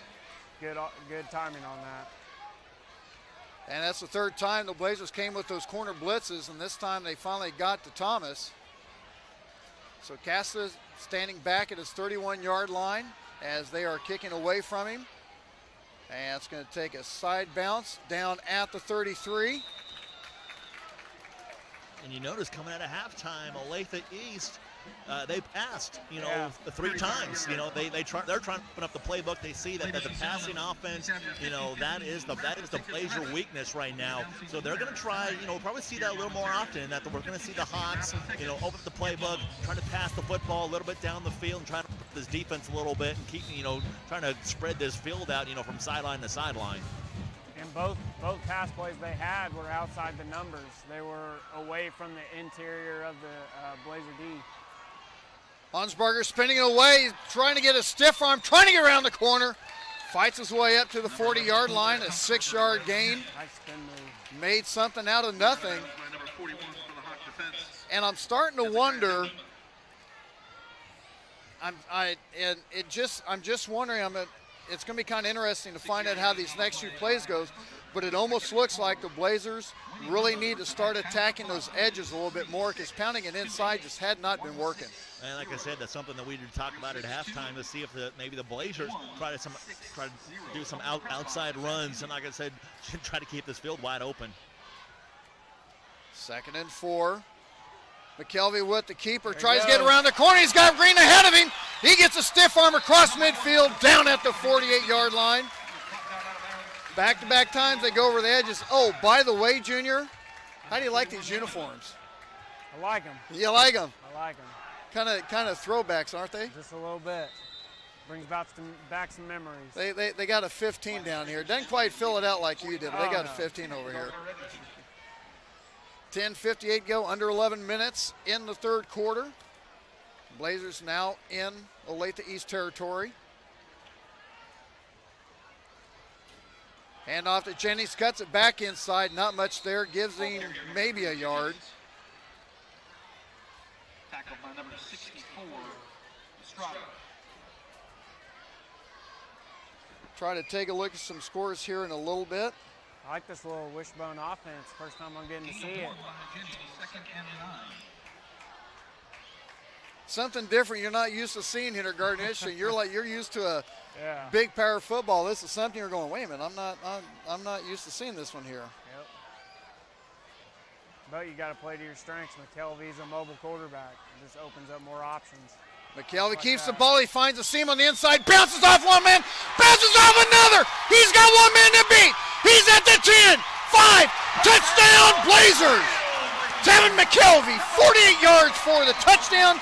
Blazers looking to tie it at 14. There we go. There we show the athleticism from Tevin McKelvey as once again he keeping this offense open, letting him use his athletic ability to get to the outside. And there's nobody on Olathe East who is going to bring down McKelvey as he's able to take that one to the house. And we're an extra point away from tying this one up. Did I mention McKelvey's a mobile quarterback before that happened?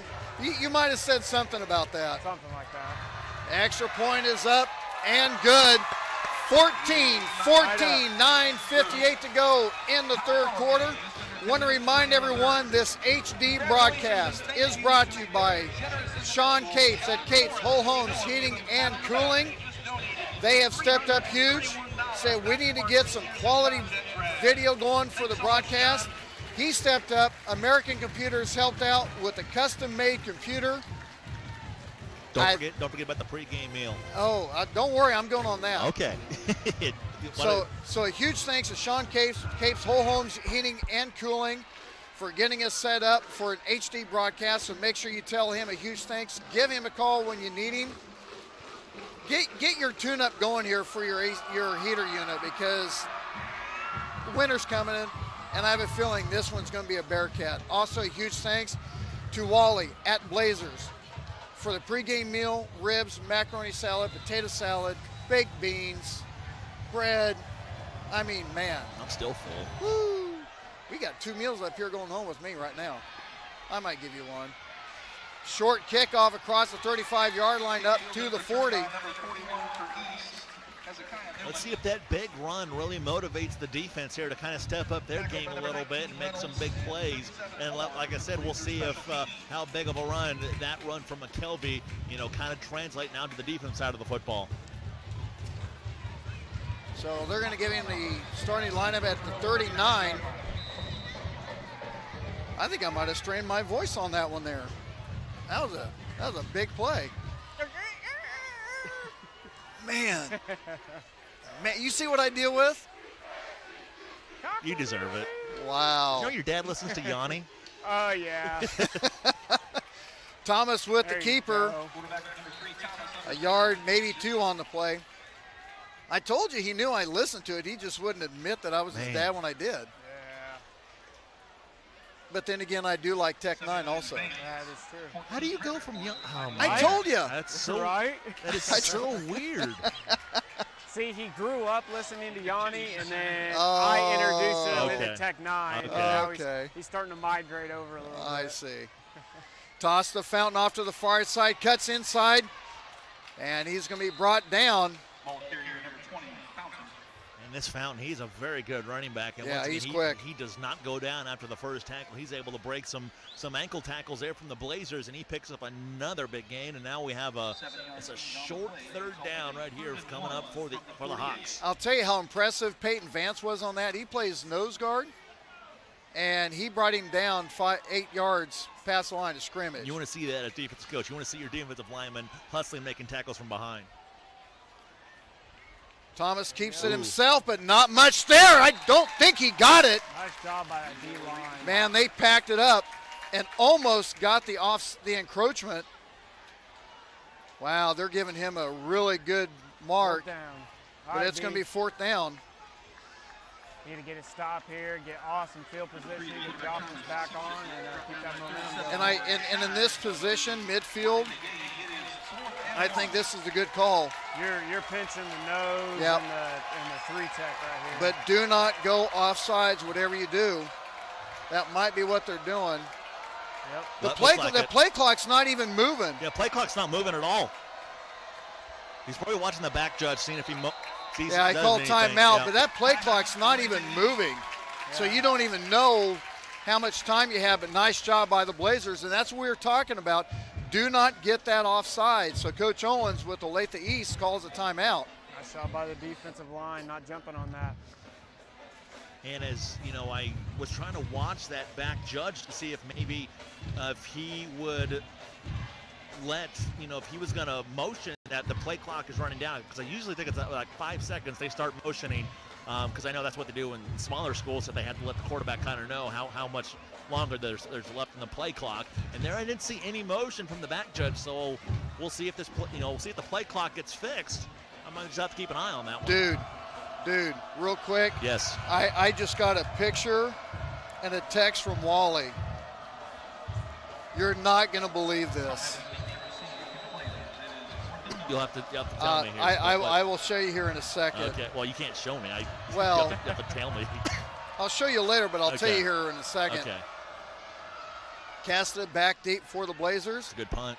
And this is going to take a sideways bounce out of bounds at the 25. So I get a text from Wally, right? Yeah. Sends me this picture with this tall guy in golfing shorts. I mean, a tall guy. Wally says, heard you talking about too tall on the broadcast. This is my sister golfing with him this week in Dallas. Are you kidding me? Ed Too Tall Jones. You seen, what was it, Fox did a story on him that he had never played football and he was going to play basketball, and his coach said, you're playing football. He goes, okay. Hunsberger up ahead, gets a couple yards on the play. What are the odds on that? Wally, you are the man. That 70s defense from the Cowboys, like every person had a nickname. Dallas Doomsday Defense. Yep. That was it. I was one of the only kids I could tell you the starting lineup for the offensive line. That's how far I was into them. Clock running at 7:30, score tied at 14. Jennings around the corner. He's got Green ahead of him across the 45 out of bounds. What did I tell you, Jared? I told you they're going to start hitting that outside. The inside game just was not there. The tackles on the outside and the tight end with Brody Marshall, they're doing a nice job getting those corners sealed off. And that's where the big runs are coming now from the Blazers, is runs from the outside, especially that long touchdown run from McKelvey. Run it to the outside, and once again, it's that misdirection that the Blazer offense is really showing right now. We'll see if they just kind of keep it up, because right now, Olathe East, they don't have an answer for it. Clock at 7 minutes. Hand off to Hunsberger, or excuse me, yeah, it was Hunsberger.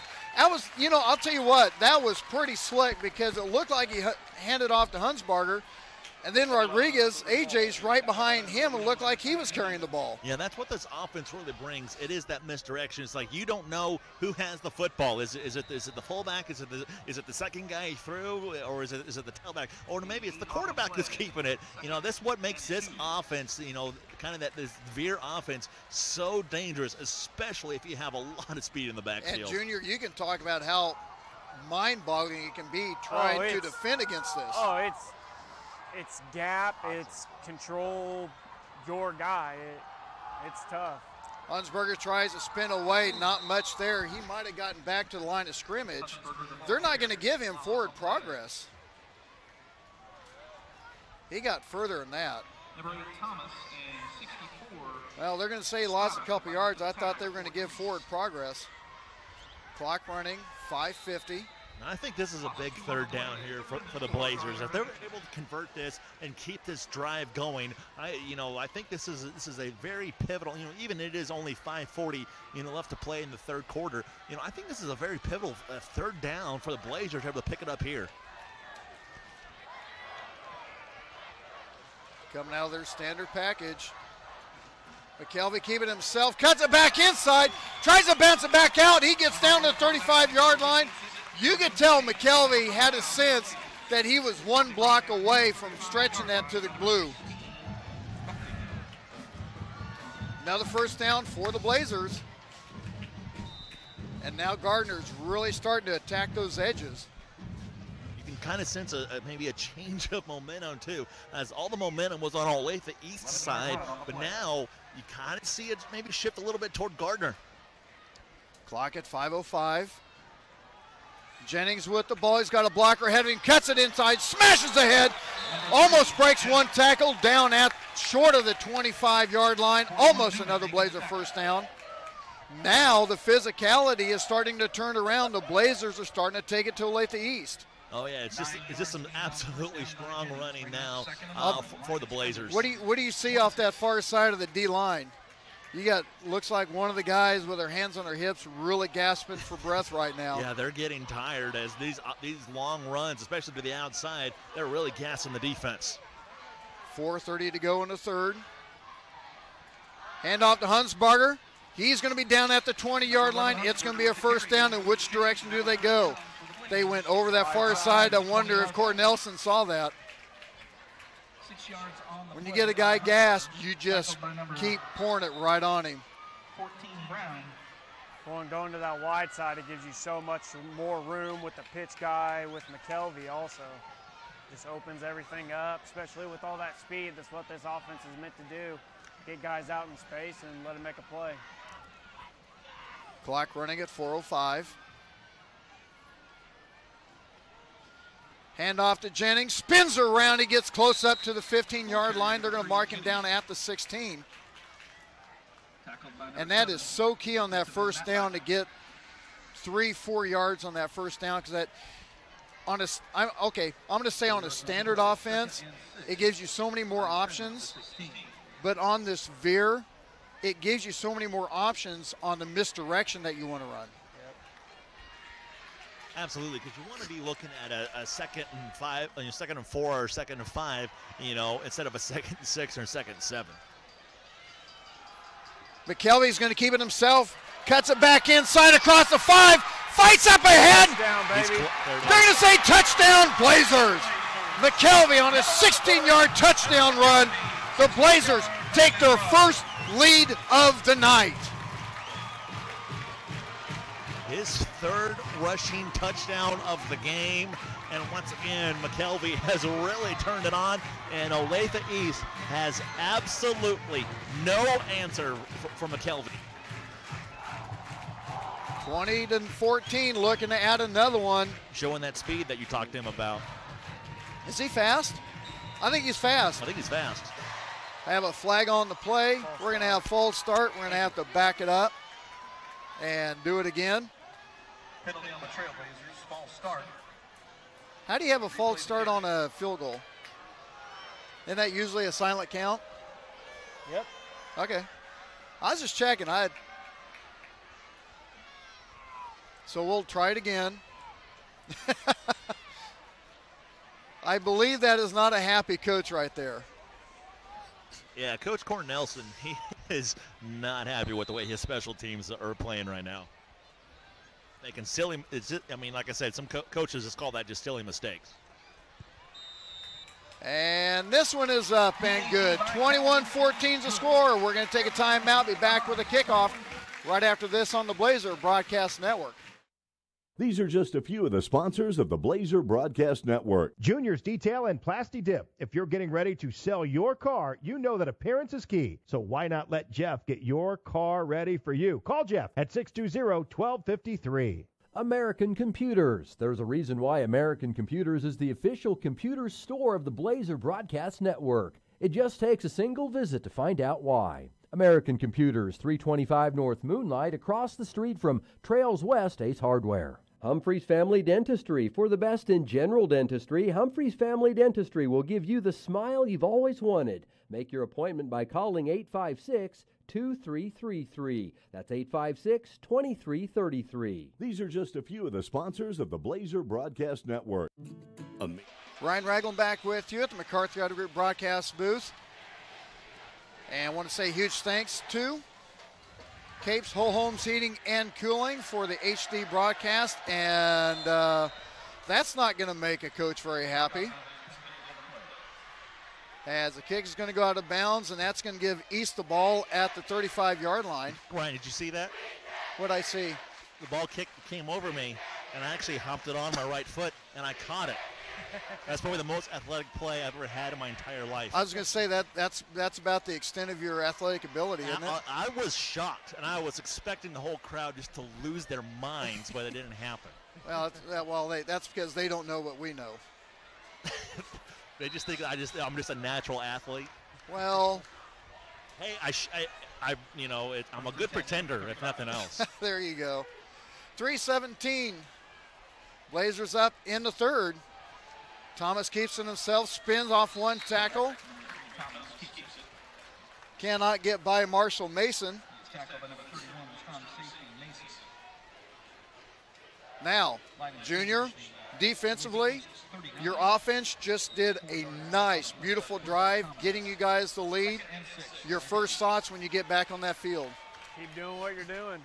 This whole half, they've been solid. They haven't given up any big plays. They haven't had stupid penalties. Just play disciplined football. Thomas out of the gun, hands off to Fountain, gets over to the right side, and he's going to be a couple yards short of the first down. And the big thing that people overlook is your defense has been off the field a lot this quarter, so they're still well rested and still ready to go. Clock at 2:15.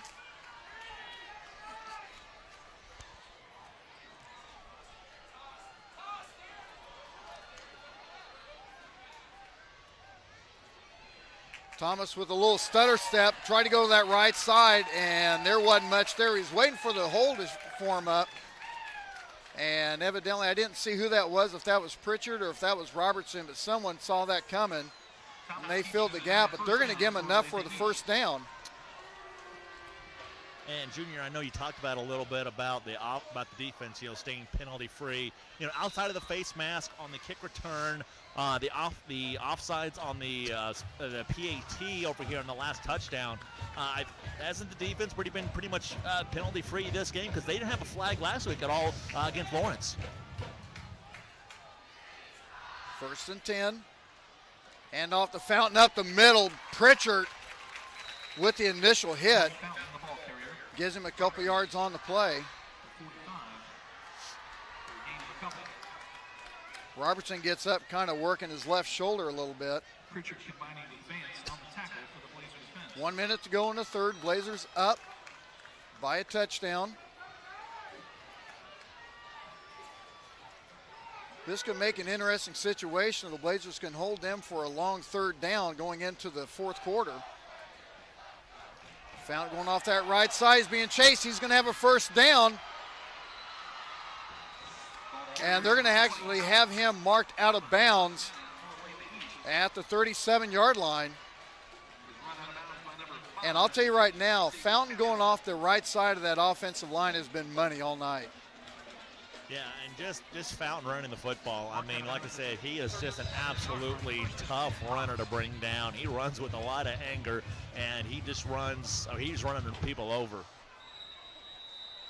Clock running at 30 seconds. Now they're going to call a timeout or official timeout.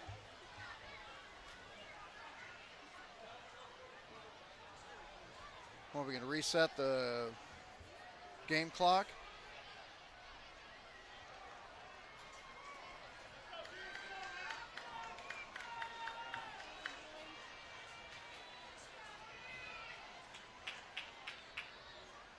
I guess so. Well, I wasn't watching the game clock. There's 29 seconds left. How much was on there before? Did they adjust it at all? I was like 30 seconds, I thought, but I'm not sure. It's going to be the last play of the quarter. The quarter anyway. Yeah, so they adjusted it to 37, so that's what the holdup was. Oh, 37? I didn't think it was that much. Okay. Because it went out of bounds, they must have kept it going. Yep.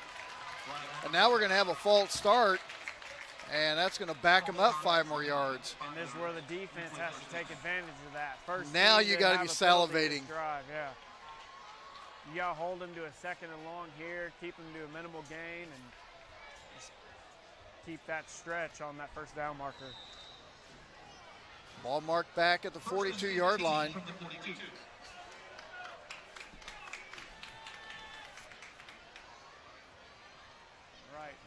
Toss to Fountain, tries to get around the corner. Pritchard misses him, but slows him up enough. They mark him down at the line of scrimmage. Keep the clock rolling. And that's defensive pursuit right there. Great job by the outside linebacker.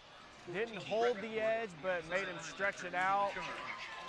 And the rest of the Blazer D was able to keep pursuit and bring him down. Yep, Pritchard did enough to slow him down. Hey, Junior, might want to try to get your mic up just a little bit closer if you can. Turn me up. I can't because you're on the same receiver as he is. Yeah, I have to hold my mic. I have to just take it off my shirt. He doesn't want to do that. He's lazy. Hey, anyway. I've done that every year. I don't want to hear it. 21-14, the Blazers with the lead. We'll be back with the fourth quarter right after this on the Blazer Broadcast Network. Of the Blazer Broadcast Network. Capes Whole Homes Heating and Air Conditioning, where customer service and industry knowledge collide. Capes Whole Homes Heating and Air Conditioning, 638-1647. American Computers. Never feel intimidated about going to a computer store. John and the boys are always happy to help you understand your computer better. And if something needs to be fixed, they will help you understand what's going on. American Computers, 325 North Moonlight, 2 doors north of Cherryberry. Blazers Restaurant. After every Blazer football game, Blazers will be open till 11. So after a great game, stop in and get a great burger. Blazers Restaurant, 131 North Center in Gardner. These are some of the sponsors of the Blazer Broadcast Network. Ryan Ragland back with you at the McCarthy Auto Group broadcast booth. HD broadcast brought to you by Capes Whole Homes Heating and Cooling and American Computers. A huge thanks to them for stepping up and helping the BBN, stepping up in the quality of the broadcast. 1st and 10, or check that, 2nd and 15. Pass right here. For Olathe East. Yep. Faking runway, he's got pressure on the backside. He's looking downfield. Oh, losing his balance, turning around was Nate Matlack. If he keeps his footing on, he does. Trouble. Yeah, if that wide receiver for Olathe East, if he keeps his feet and he's not stumbling as he's falling backwards, that's a touchdown. And Thomas was getting pressure from the backside. He probably let go of it a little bit quicker than he wanted to. And he probably threw it, and I didn't see where Matlack was, but I think he might have thrown it on the backside of Matlack, and it made him turn his head around and really lose his footing. So 3rd and 15, big play for the Blazers after they take their first lead of the game. Yep, here comes the pass right here. Got to get a pass rush. Thomas back to pass, and the pass is going to be incomplete. He got pressure from Colby Gettencord, the fill-in for Eubank, who tore his ACL last week. Stepping up on a huge play, Thomas. Now, Ryan, you had a better look at that than from what me and Jeff had. Oh, I mean, that looked like a fumble because I thought he was throwing it behind him. It looked like his body turned, and I thought that was a fumble, but they quickly jumped on it and said incomplete pass. Yeah, Gettencourt got his arm in there just as Thomas started that forward possession. And I'm kind of surprised they're going for it this early. You still got basically a full fourth quarter. Well, the way your defense has played, giving up 2 big plays on offense, and there's a quick kick. And that's going to take a sideways bounce at the 20-yard line. I was going to say, you still got a whole quarter. I can't see you doing this. Well, yeah, and they're like Brandon was saying, their defense has not played good at all. So you need to give your defense as much room as possible in order to let them have a couple of mistakes at least. Physicality-wise, this is a totally 180 from what we saw in the first half. Yeah, absolutely. Olathe East was definitely the more physical of the two, and like I said, it is now completely switched as the Blazers are now the most physical. 11:41 to go in the game. Hunsberger gets a couple yards. You got to tuck that ball in. You had that ball running around a little bit. You got to keep that close to your body. To tell you how big this game is, I just got a call, or I just got a text from Mr. Adam Cobb-Bonilla in Salina. 129 viewers so far. Wow. Hand off to Jennings, off to the far side. breaks a couple tackles, leans up ahead across the 25, close to the 26.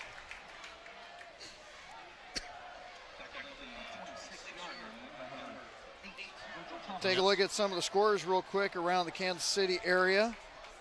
A couple of them that really interested in as soon as it loads up again. Last report, Rockhurst was leading Blue Valley 21-0.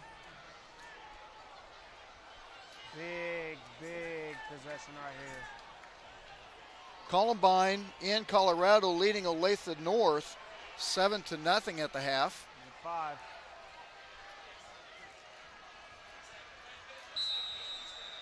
Coach Cornelson calls a timeout. Olathe North had to travel all the way to Columbine, Colorado? They left yesterday to go to Columbine, and Columbine is 6th in the state, 4-0. Are they third now? Third in their class, but in the whole state. Yeah, I think they're 5th in the state. Ian Jones up here, and Ian had a little bit of a idea to try to bolster up the broadcast. Yeah, that's right, Ryan. So starting with our audio, this will be our audio-only broadcast. I'm going to bring you exclusive footage from the sidelines on scoring plays only. I'm going to be roaming around. Or big plays, really, but mainly scoring plays. But it's to get the viewers, in case you guys want to see how the play broke down. And that's as long as I don't need you up here. Right, exactly. In that case, I'm filming from up here. You'll do it from up here. There you go. But it's just one of those ideas I came up with. I think that's kind of cool. I think that'd work. So 10-18, 3rd and 5, a long 5 for the Blazers. Actually 3rd and 6. McKelvey around the edge. He's just short. I thought for a second he had a big alleyway ahead of him. It's going to be 4th and about 2. I'd go for it. Oh, man. That might be a little early. Yeah, he was a lot closer than that. Yeah, he was closer than that. They're not giving him a good spot. That's why I was saying go for that. Okay. But yeah, that's not a good spot at all. No.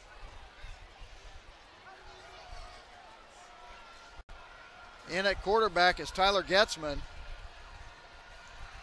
And they may be looking to try to get the false start. Well, they ran out of time. Did they get the timeout? Okay. I don't know if they got it off in time or not. Yeah, they were trying, but I think possibly Coach Cornelson wanted to talk about it a little bit. Yeah, I'm with you guys. That's not a good spot at all. He was at least, because I was calling it 4th and 2. Excuse me. Our next broadcast will be, I'm hoping video, because we've been to Olathe Northwest before. Suitable. We're going to bring everything with us. Hopefully we'll be able to do video. Hopefully we won't have the problems that we had this morning. I'm thinking we had a bad stream link. That's why it took so long to get us on the air. And then I'm not sure what happened to the picture because we couldn't get the camera to come through for whatever reason. But we're here. Clock at 9:38, 4th and 3. Wind starting to pick up a little bit out of the north, so that's into the face of the Blazers. Making a little nippy down here. Hey, I'm fine up here, and I don't have a hoodie on. Yeah, but you guys got shorts on. And I'm used to like 120-degree dry heat, so. Yeah. Gassman with a little quick kick. And it's going to take a little bit of a Blazer bounce to the 36-yard line. So before we go on to the next play, I don't know if anybody has the answer to this. How does scheduling like that go for who went out to Columbine? No, Olathe what? Olathe North went to Columbine, Colorado, and Denver. How does the scheduling like that happen? That you have to have one team travel 14 hours? I know somehow they. It's 10 hours. It's like 10 hours driving. I think I made it 10 hours, but then again I was driving 75. Right. And had to stop for fuel once. Yeah. But and a school bus is not going to do 75 on a highway. So they probably won't make it back till late tomorrow night. But yeah, I'm not sure that we went to East St. Louis one year in 2011. Fountain gets rocked inside by a couple Blazers. He's going to end up getting a couple yards out of play, but he's going to pay the issue for it. And how far was the drive to East St. Louis? 4, I believe. Yeah, but we're not talking about. That's. I mean, like I said, I don't know. Like I don't know. I don't know how scheduling goes for high school football. Yeah, that was a dangerous area. Okay. That was. We were in and out. High snap. Thomas going to keep it. Spins off one tackle, gets across the 40 up to the 41. Real quick, I want to give a shout out to my wife, Emily, and Tucker, my son, who's Tucker Bud in the parking lot right now. Tucker Bud. They'll be up here in a little bit. Where's my Tucker Bud at? We got to get Tucker Bud on the air, don't we? Oh, yeah. We got to get Tucker Bud on the air. You're going to have to give him the headset and give him the mic, and me and him will have a little conversation. Yeah. How old's your son? He is 4.5. He's 4.5. He's a cutie. He's probably already a better He's got bigger broadcaster than your dimples dad. than me and Junior put together. Thomas breaks a couple tackles, fights ahead. He's going to have a first down. I think he got the first down. They're marking it right at the line. And right now, if you're Olathe East, I think maybe running the football might be your little bit of an enemy, because obviously you're keeping that clock is running. You know, the biggest thing working against Olathe East right now is time, and running the football keeps that clock a running, and that's something that really that Olathe East hasn't had much success with, because this is a very stout Blazer defense. You read my mind. I was just thinking that right now the defense is on a break but don't bend. And as long as they want to keep that clock running, keep it running, we'll take a 21-14 win. You mean bend but not break? Bend but not break, yeah, break but not bend, yeah. Uh-oh, and just like that, Fountain gets a big gain, stutter steps on Cassida. Pritchard's coming in for the tackle inside the 20. Exactly the play the Blazers did not want to give up. That's all right. When you get this close to the end zone, that field shrinks. Start packing it in. Yep. Our next broadcast will be at Olathe Northwest. Hopefully we'll have video. Everything goes right, we should have the McCarthy Auto Group pregame show starting at 6:40 with a look around the Sunflower League, brought to you by Trails West Ace Hardware and Feed at 6:15. 1st and 10 on the 19-yard line for East. Hesitation.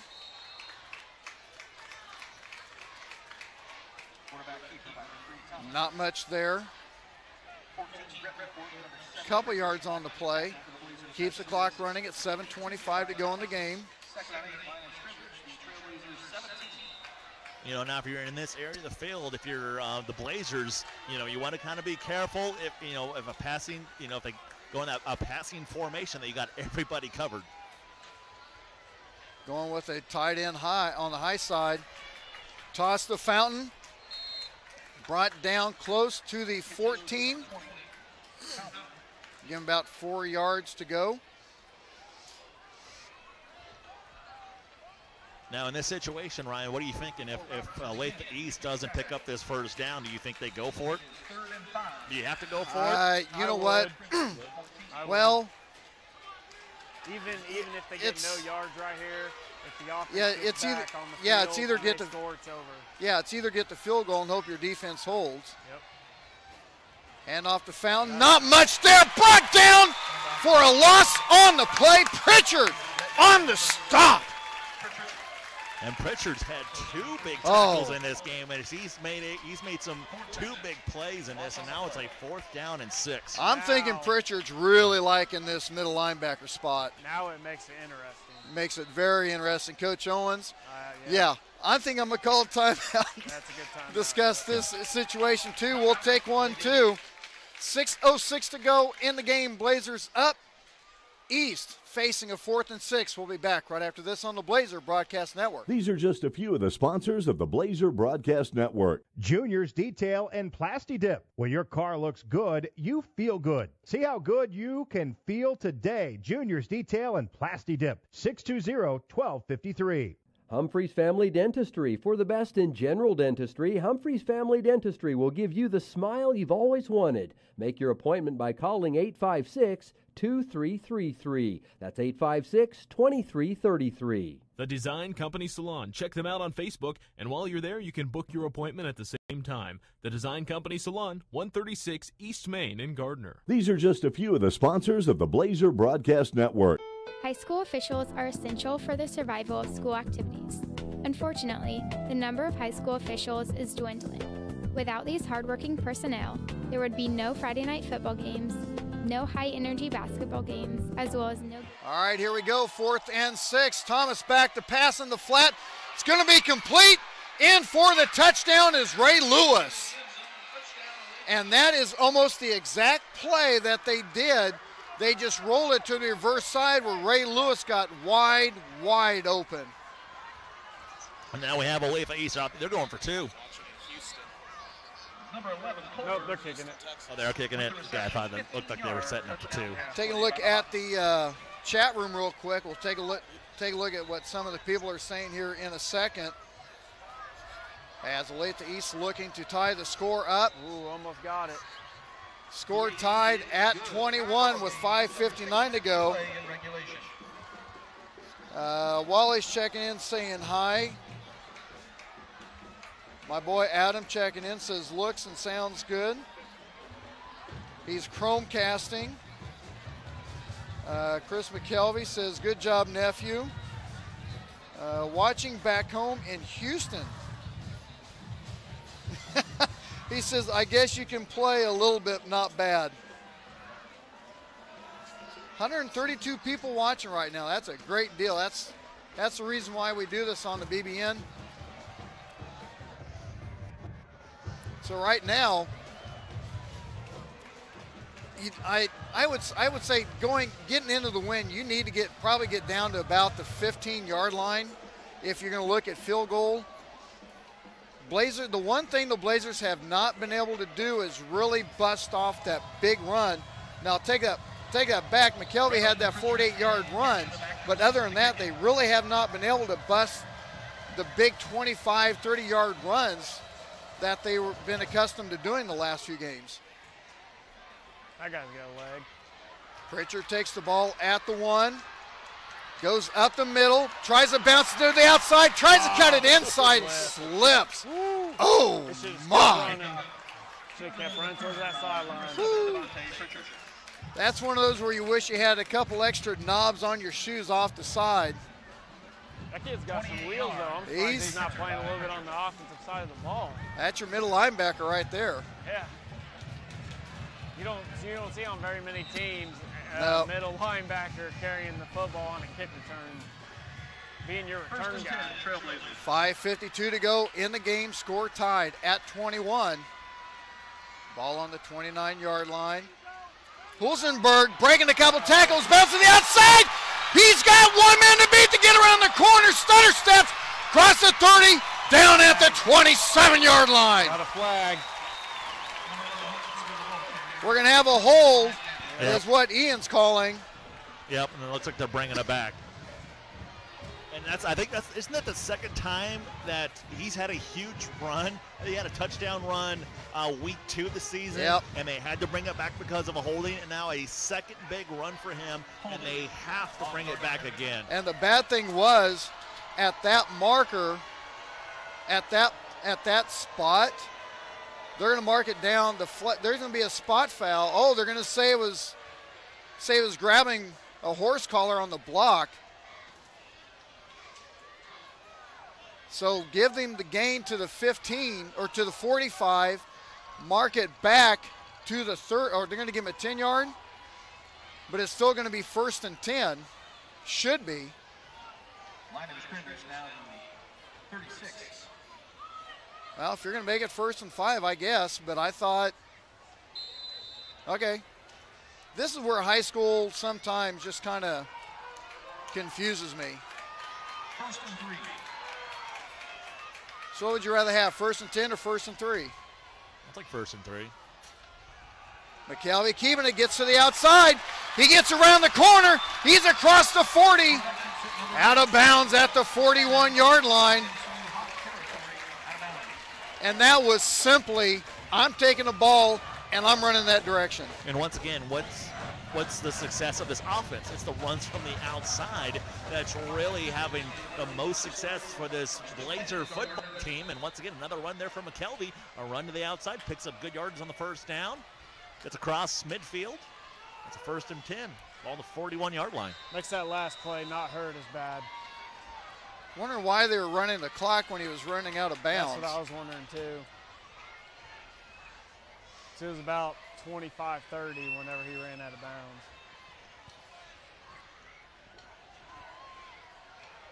But now here's the thing about this offense with this veer. You can get nice gains and keep that clock running. We've had some serious clock problems all today. year. Yeah. Well, tonight, yeah, but this year has been kind of suspect. 5:11 on the clock. Hand off to James to the outside, cuts it back around. He gets up to the 35. Good gains. Make it 2nd and 4.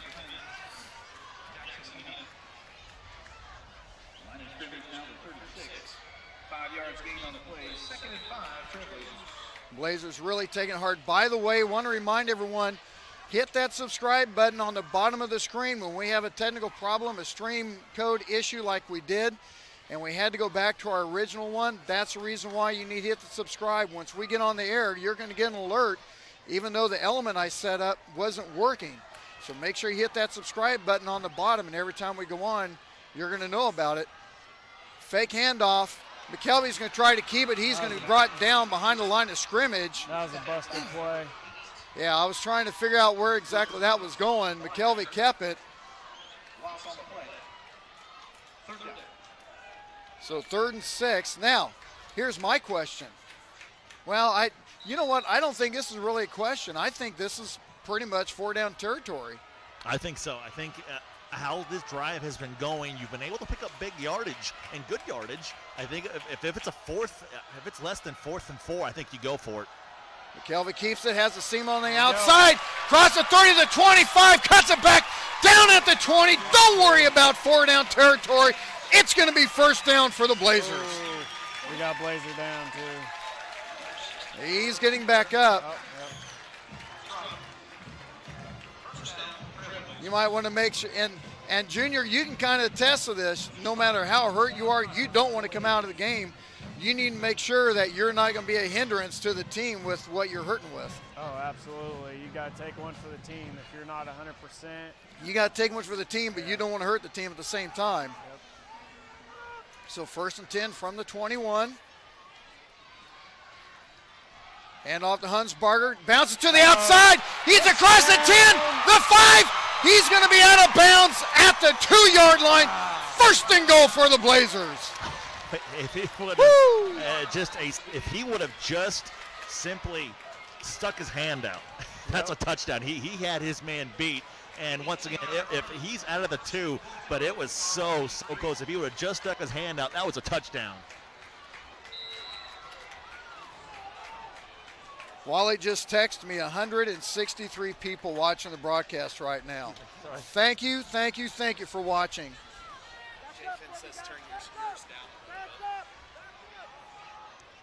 So 1st and goal, clock at 3:21. McKelvey keeping himself, leans up ahead. Touchdown Blazers. Tevin McKelvey, touchdown number 4.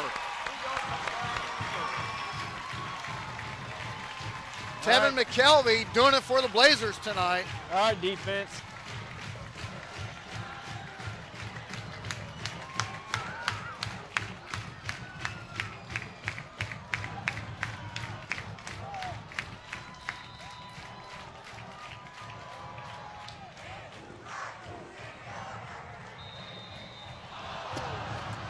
The extra point is no good.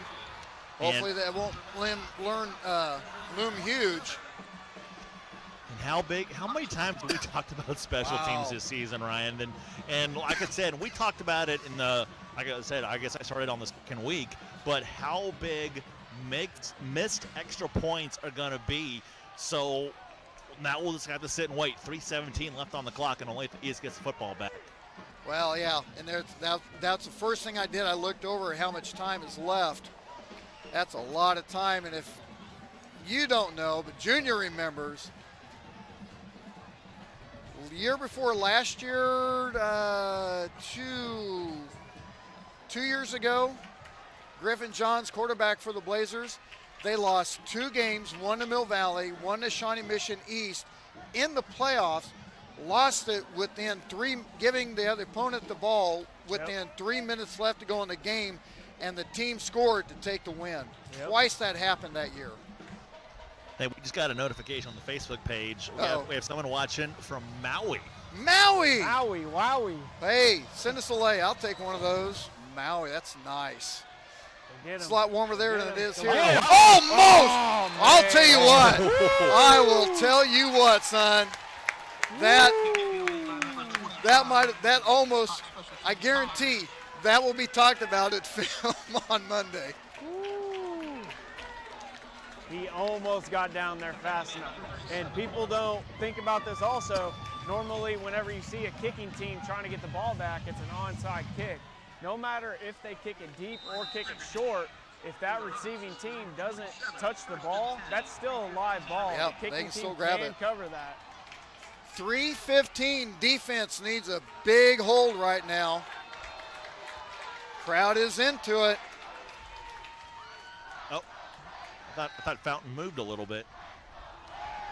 Thomas to pass out in the flat, complete to Lewis. It's going to be a first down at the 41-yard line. Maui, huh? I just saw it that someone was. I don't have any Hawaiian music, so I'm not sure exactly how that would work out. You don't listen? Who is it? Not Don King. Who's the guy from Hawaii? Sang some hits in the 70s or 60s. Matt, I don't know. I know who you're talking about. Hand off to Fountain, cuts it back inside. Brought down from behind at the 45, so very quickly, East gets up to the 45-yard line. Clock running at 2:40. And in high school football, once the offense gets a first down, that stops the clock. And then the referee, the head ref, will start the clock back up. Clock running at 2:25. Fakes a handoff. Thomas gets away from one tackler. He was almost brought down behind the line of scrimmage by Corbin Moore. I don't know if he ducked him or what, but he's going to have a first down at midfield. Clock stopped at 2:18. Remember that extra point that was missed. That could be the deciding factor.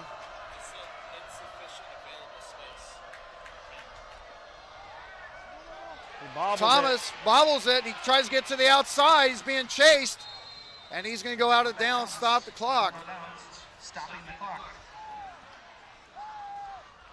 Clock stops at 1:57.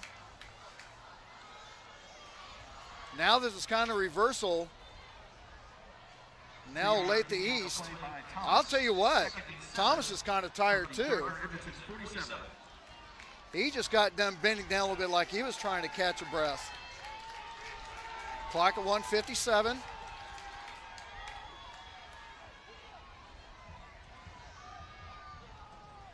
Fountain with a handoff to the left side. Smashed up and denied. They're going to get him just short of the 45. And once again, if you're the Blazers defense and the coaching staff, I'm saying you have someone eye the running back. Someone keep an eye on those guys. So during a passing play, that they're not going to come out of the backfield and burn you down deep, because that's been the biggest thing for Olathe East, as those running backs coming out of the backfield and catching the footballs down the field. So if I'm a coach, I'm saying watch those running backs. Watch Thomas. He is limping. I just noticed that. Pass. Looking downfield. It's going to be overthrown. Right. We're going to have a flag on the play. It's in the area of holding once again. We'll see. You know what? Wow. Holding to push it back, third and 16. But you watch Thomas there a little bit. They declined the penalties. It's going to be 4th and 6. He's going to make it 4th and 6. That's why I was kind of wondering, but you knew it's going to be 4-down territory. I don't know. I'm kind of like you guys. I think I would have pushed them back. Crowd getting into it. This is the loudest we've heard the crowd in a while. 1:13 to go in the game. This might be the ball game on this play right here. Coach Cornelson wants a timeout. As Coach Wallers and Cornelson comes out, they're going to talk about their defensive lineup. All right, so if you're Olathe East, and let's kind of talk about both sides of the football real quick. If you're Olathe East, what are you looking for? As an offense, kind of taking a look at the defense, kind of seeing what they come. Are you saying that maybe as Olathe East, you come out, see what the defense in? Because like I said, I don't remember how many timeouts they have left. You take that timeout, and maybe change the play, and then go from there, or what are you doing? To me, honestly, you're throwing a short pass on the outside in space. You're running your two. Yeah, you're running your 2 wide receivers straight up, kind of like their scoring play down here when they came on the near sideline, outed it out to their running back, running out in the flats. He took it in. That's what I would be calling right now. All right. A chance for the Blazers to stay undefeated, 3-0 right now. Olathe East looking to get their 2nd win of the season. 1:13 to go. Ball is on the 46-yard line. They need to get to the 40. Thomas out of the shotgun. Looking to the near side, being blessed. The backside screen. Pritchard with the interception. Pritchard comes up with the interception. They try to go for the backside screen to Fountain. Pritchard run it, intercepted the ball.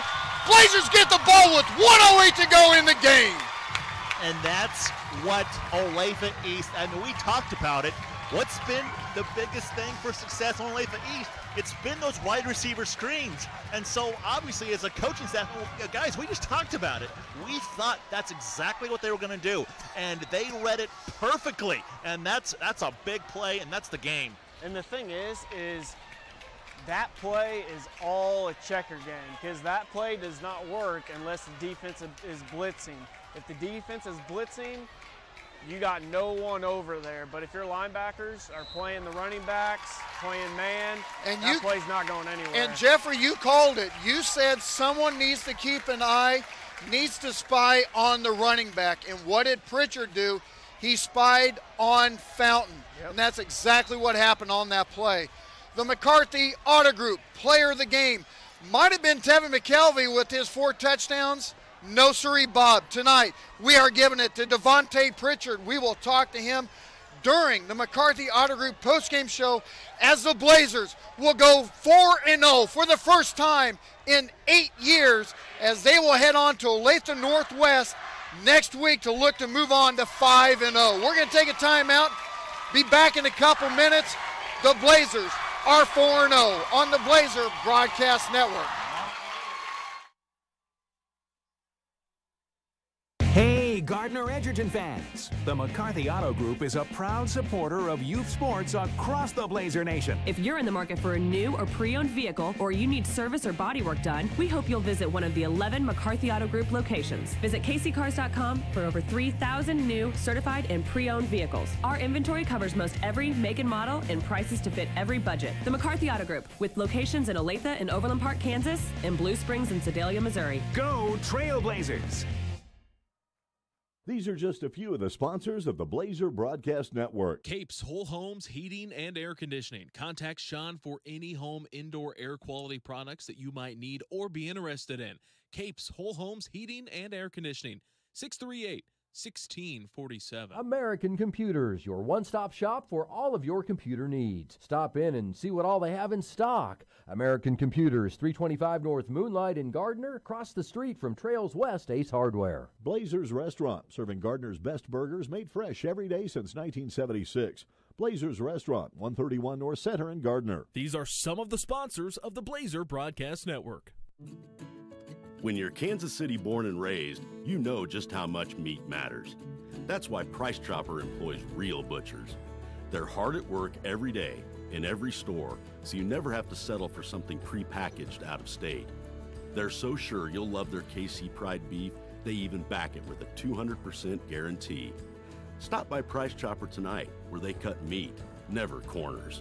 Price Chopper, Kansas City born and raised. Ryan Ragland back with you at the McCarthy Auto Group broadcast booth. Jarrett Finley, Jeff Ragland down the sideline. Ian Jones beside me. The Blazers win 27-21, 4-0. First time since 2010. And guys, this was the game that just might define the Blazers. That's where you guys talk. Oh, is it? Sorry, I somehow my headset went to AM, so I didn't catch that. You're going to get with Coach Cornelson, and you're going to get with Devontae Pritchard. Yes, sir. Junior, this is the first time you've been able to get back here this year. This is a heck of a game to come back to. Oh, yeah. Absolutely. Last drive, that's why you play this game. You don't want blowouts or runaways. You want that one possession, game-defining drive. We're going to go down to Jarrett Finley as he's going to try to find Coach Cornelson and get with him. This is a big game, and Jared, you've got Coach down there. All right, I'm going to talk with him. I'm going to talk with him right now. Coach Cornelson, I mean, you go into halftime down a touchdown. What was the message you delivered to your kids coming out of halftime? Well, I just told them this was exactly the game we needed. I mean, we haven't seen a team this physical. They were playing faster than what we had seen at this point. So I said, this is perfect. This is exactly what we're looking for, a team that's given us this challenge, and we'll either rise to the occasion or we'll fold. And they came out and they played extremely well and played harder than they've ever played and got back and won the game. And once again, Coach, this is a perfect example of something that we talked about last week about wanting your team to put together 4 full quarters. Didn't happen in that first half, but that second half it really kind of came together. Yeah, I told you on the pregame show we were going to have to catch up to the game speed. I mean, they're faster than what we've seen. We knew it, and it took us a little bit of time, but the kids didn't panic. They didn't fold. They just kept battling and kept going, and that's probably as hard as I've seen our backs ever run, and they were doing it every play, so I'm really proud of them. Coach, talk about that last defensive stand for you guys getting that interception. What's the call, something the coaches are seeing on that last play and kind of how they're all setting up? Yeah, we probably, it was a great call. He called basically where our safety plays the back, and they ran the screen, so he sniffed it. We probably should have went to it earlier because they hit that back out a few times, but defensive, those guys are warriors, man. They're playing hard, and they kept us in the game when we weren't playing well first half. Coach Cornelson, thank you very much. Congratulations. Hey, real quick, run down there and go get Pritchard if you can. He's right down here, right in front of the student body. Yeah. Go ahead and grab him real quick before he gets out there. All right, I got him. All right, McCarthy Auto Group player of the game, Devontae Pritchard. Go ahead and take it, Jared. All right, Devontae Pritchard, once again, I got him here right now, our player of the ball game. Talk about the game plan coming into this week, because you knew coming to the game, the coaches have really stressed. This is a very physical squad. Yes, sir. This is a good game. We playing really hard. They like to do a lot of motions, and we came down and we played hard. We have to tell them one thing our defense does every week is play hard. We come down here, make a play, and that's what helped us get the dub. And now we're 4-0, and we're keep grinding to the next one. What's it like being 4-0? Obviously, you've kind of experienced, kind of going that 10-game slide. What's it now with this coaching staff, and what's different about this season that really wasn't the case for last season? To be honest with you, last season we were all about ourselves. This season, Coach explains us to try for our team, to play for one another, because if you play for yourself, you give up. And we play for each other, and that's why we win. All right, let's talk about last play, that big interception. What are you seeing on the field? What's the call from the defensive coaches? The defensive coaches is Hawk. We were going Hawk, and the quarterback was like, you go here, fake here, and go out screen. So I saw it, and I didn't say anything because I didn't want them to do. And then I saw them going out, and I knew he was going to pass it, so I picked it off. All right, Devontae, thank you very much. Congratulations. Guys, back to you. McCarthy Auto Group player of the game, Devontae Pritchard. Obviously we were going to give that to Tevin McKelvey, but Devontae Pritchard comes up with a huge interception. By the way, Wally just texted me from Blazers. Number 1, Wally, thank you for the food, man. Awesome stuff. And number 2, send me a bill for your computer speakers, because he said I might have blown his speakers on that interception, but hey, if I have to blow computer speakers, to get a win like that, I will take it. That's that was well worth it. Blazers 4-0, and like Coach Cornelson said, this was the perfect game that they needed. They really haven't been totally tested outside of the Shawnee Mission East game. They had a couple fairly easy games with Olathe West and Lawrence. They had not had a team that played physically hard like Olathe East did in the first half. And Coach Cornelson basically challenged them, said, hey, if you guys really want this, then you're going to either win it or you're going to lose it. It's totally up to you guys. And these guys not only played hard, but they played very, very smart. Exactly, and like I said, this was a great test for the Blazers to really test, you know, to really give them a test, you know, and you know they came out in that second half, you know, on fire and defensive wise, and you know, I see Coach Walters right in front of me. You know, we'll probably talk to, you know, see if we can grab comments from him and, you know, kind of the changes they made, you know, going into that third and fourth quarter and everything. And so we'll talk to him in just a little bit once he gets talking with, I think as Coach Semino. Yeah, let me run through a few scores real quick while we wait for that. Rockhurst 42-7 over Blue Valley. That's a bigger score than anyone really thought it was going to be. DeSoto over Lansing 34-7. I'm trying to find some of the other Sunfire League scores. Miege Big shuts out St. James. Blue Valley North over Blue Valley West. Southwest over Northwest. Hey, you see who I got down here? Where you at? Where you at? Where you at over here? End zone. There we go. Well, we got to get the headset on him. Get the headset on him real quick. You listen to Grandpa? You want me to grab Coach Walters here real quick? Yeah, go ahead and grab Coach Walters real quick here. I got him. As we'll get with. Yeah. Coach Walters. Yeah, he's walking out. Give him a yell real quick. Yeah. Oh, he's talking to one of his defensive coaches. This was a big game all the way around for every single one of them. Go ahead and get with Coach real quick. All right, I got him right here. First of all, Coach Walters, congratulations. Let's talk about that last play from your defense. What is something that the coaches have pretty much seen all game, and then all of a sudden to call that play and that huge defensive interception there from Devontae Pritchard? Well, you know, we were struggling with the back out. We weren't covering him very well, and when we brought heat, we knew they were going to bring the back out. So we decided, you know, our coaches always says, hey, we play to win. So we're going to bring everybody. So we blitzed both guys off the edge and told Devontae he's got the back out, which we hadn't shown him all game. And he did a great job. I mean, he went down and made a play, saw him out there and was right there. And we got good heat from the other two guys coming in there. So it was a good play by those guys. What's a win like this mean for the team? It's huge for us. I mean, because it was good offensively and defensively. I mean, I've never seen our backs run hard. I mean, those guys were running their tails off. And you could just feel the kids.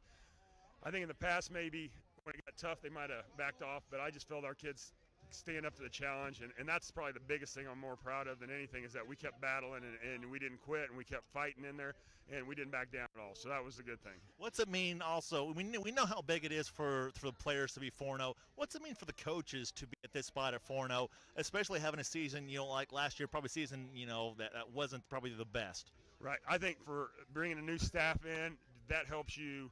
Kids listen to you. You're 4-0, you know, hey, they're going to listen to what you say. We're winning. They're buying into what we're doing.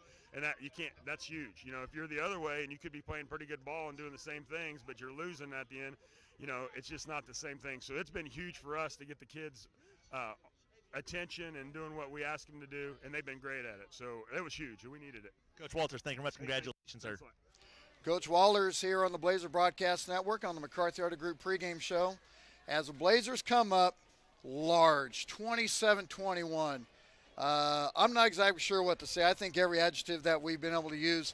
I will tell you this.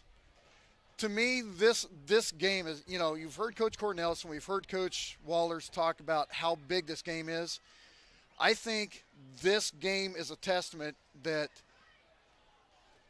it gives these guys the ability that they can play a physical game if they stick with the plan.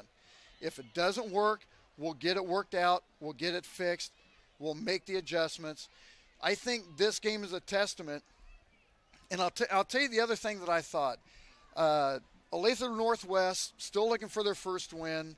the rest of the season the Blazers have. And then they have Olathe North, or Blue Valley North. Olathe Northwest next week. They have Shawnee Mission North. Let me try that again. I'm getting too many. I'm getting Olathe, Blue Valley. All this excitement is just really. It does. Yeah. Olathe Northwest next week at their place. Shawnee Mission North coming in here should be a win. You still have to finish your stuff. I'll give you a score that might surprise people that I was going to look at to kind of put a gauge of where we are. Shawnee Mission Northwest was 3-0. Shawnee Mission East was 2-1. Shawnee Mission East defeats the Cougars 30-7. And the Blazers had the interception for touchdown that Eubank got in about 5 minutes left to seal off the game for the Blazers. This game here against Olathe East told the Blazers they are one of the best in the Sunflower League. They are one of the best in the Kansas City area. This team can go some places in the playoffs. You've got to finish business. Exactly, and that's one thing that we did talk about. During the pregame was looking at the remaining schedule for the Blazers and kind of what they have. There are a lot of winnable games still left in this season. You want to just stay focused, take up by a game-by-game basis. Don't look past anybody. And you know what? If they do, and if they continue to get better, and they at some point in the season, I mean, we're going to see it. I just know it. We're going to see this team put together 4 solid quarters, and they are just going to be an absolutely dominant squad. Are you glad that you made that little message connection to me to be a part of the broadcast this year for the football? I am. This is kind of fun, isn't it? I had no idea that 6A football could be so exciting, because once again, Hey, 8-man is pretty fun. Yeah. 8-man can be pretty fun. I've been there. Yes, 8-man is fun, but when I got that message from you to come up and talk with you and everything, I had never been to the high school, and I always seen the lights and everything. Like I said, I'm brand new to the area. I don't know the area very well. So when I came up and I saw the facility, and I saw the soccer field and the baseball diamond, and just how absolutely gorgeous this field is and everything, like I'm absolutely blown away by 6A football. And I'm a fan of it, especially other stadiums that we've been to. Lawrence last week, I mean, that was an absolutely a beautiful facility. Shawnee Mission East with their press box and how they did things, but you weren't there. I wasn't there, so I missed that. Well, I'm not sure where we're playing Shawnee Mission Northwest at, but it may be there, but that's a pretty nice one. Jarrett, it's been fun. Is it me, or you just take a big sigh of relief going, yeah, we're pretty good? Oh, man, it is. You wanted the test. You wanted the test, and you got it. You absolutely got it from Olathe East. And number one, it was so many little tests. It was a test about how physical you can be. Yep. It was a test about how you can come out down a touchdown, down 14-7. And it was a test to see if your team was going to step up, make some plays, make some stops, or maybe just roll over. Oh, they have the lead, and they're making big plays. We can't stop it, so we're just going to roll over. Gardner does not do that. The Blazers do not do that. They are taking on every challenge that they are given, and I'm excited, and I think fans should be excited about what this Blazer team can really accomplish, and I can't wait to see what this team does the rest of the season. Our next broadcast will be next Friday at Olathe Northwest. I had to think about it a second. Our pregame will start at 6:15. Coach's comments at 6:40. And then we'll have the kickoff with the 4-0 Blazers. Barring any equipment malfunctions. You know what? We still made it. We made it. We made it, man. We made it. That's all that matters. Sometimes we need a plan A, B, and C, and I think we had to go to plan E to get this done. Dude, I was like X, Y, Z. That's how far down I was. Again, sincere apologies for getting it started late, but you know what? We got it done. We got it on, and you saw a excellent, probably one. I will say, in the 11 years that we've been doing the broadcast, I will say top 5. Oh, easy. Top 3. Some of the games here, I I'm not sure. Junior will say the game against St. Thomas on ESPN was one of the biggest games, obviously the biggest game. You've got the win against Blue Valley I'm trying to remember, that would have been 09, 010, 8 maybe.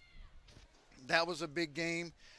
Big games all the way around, but this is one of the big ones. We're going to take off for the evening. Everyone take a big sigh of relief. You got a pretty good team on your hands in the Blazers. They are 4-0. They will be traveling up K7 to take on Olathe Northwest on Friday night. We'll have the pregame starting at 6:15, and then we'll be back here for homecoming against Olathe or Shawnee Mission. Wow, too many directional schools. That kills me. Anyway, everyone, have a great, fantastic, safe weekend. I'm headed up to Omaha for a PBA Regional on Sunday. Ian, what do you got going on? I'm going to watch my Tigers try to beat Georgia this weekend. Okay, and I believe I believe you're probably going to watch Dallas lose. Who are they playing? They have Seattle, and big news out of Seattle, Earl Thomas did not practice with them this week. So there's news that trade might have happened. Wow. So Earl Thomas might be a Cowboy. But I'm watching the Jayhawks, man. Hey, 7-point dogs to Waco. You know who needs to go to the Cowboys? Who? Gordon should have gone to the Cowboys. Josh Gordon. He would. You would not believe how Where's Brian at? Is Des Bryant anywhere? No, he hasn't signed with anybody. Wow, he's missing a paycheck. You can't believe how many people want to be a Cowboy. You would not believe how many players like, I want to be a Dallas Cowboy. Tucker Bud! My grandson Tucker Bud shows up. Hey, say go Blazers. Here, come here. Give me a go Blazers. Blazers are 4-0. He's not going to give me a 4-0. Anyway, for Junior, Ian, Jared, I'm Ryan. Thanks for joining us. The Blazers win 27-21. Olathe Northwest. Yes. God, I'm out, man. We're out. Hey, like I said, tell everyone next week, tell them to subscribe to the Blazer Broadcast Network YouTube channel. Just in case we have any kind of problems like we have tonight, we can just switch to original channel and we can get it on and get it done. For everyone, thanks for joining us. Have a great weekend. Blazers win 27-21. The Blazers are 4-0. Good night, everybody.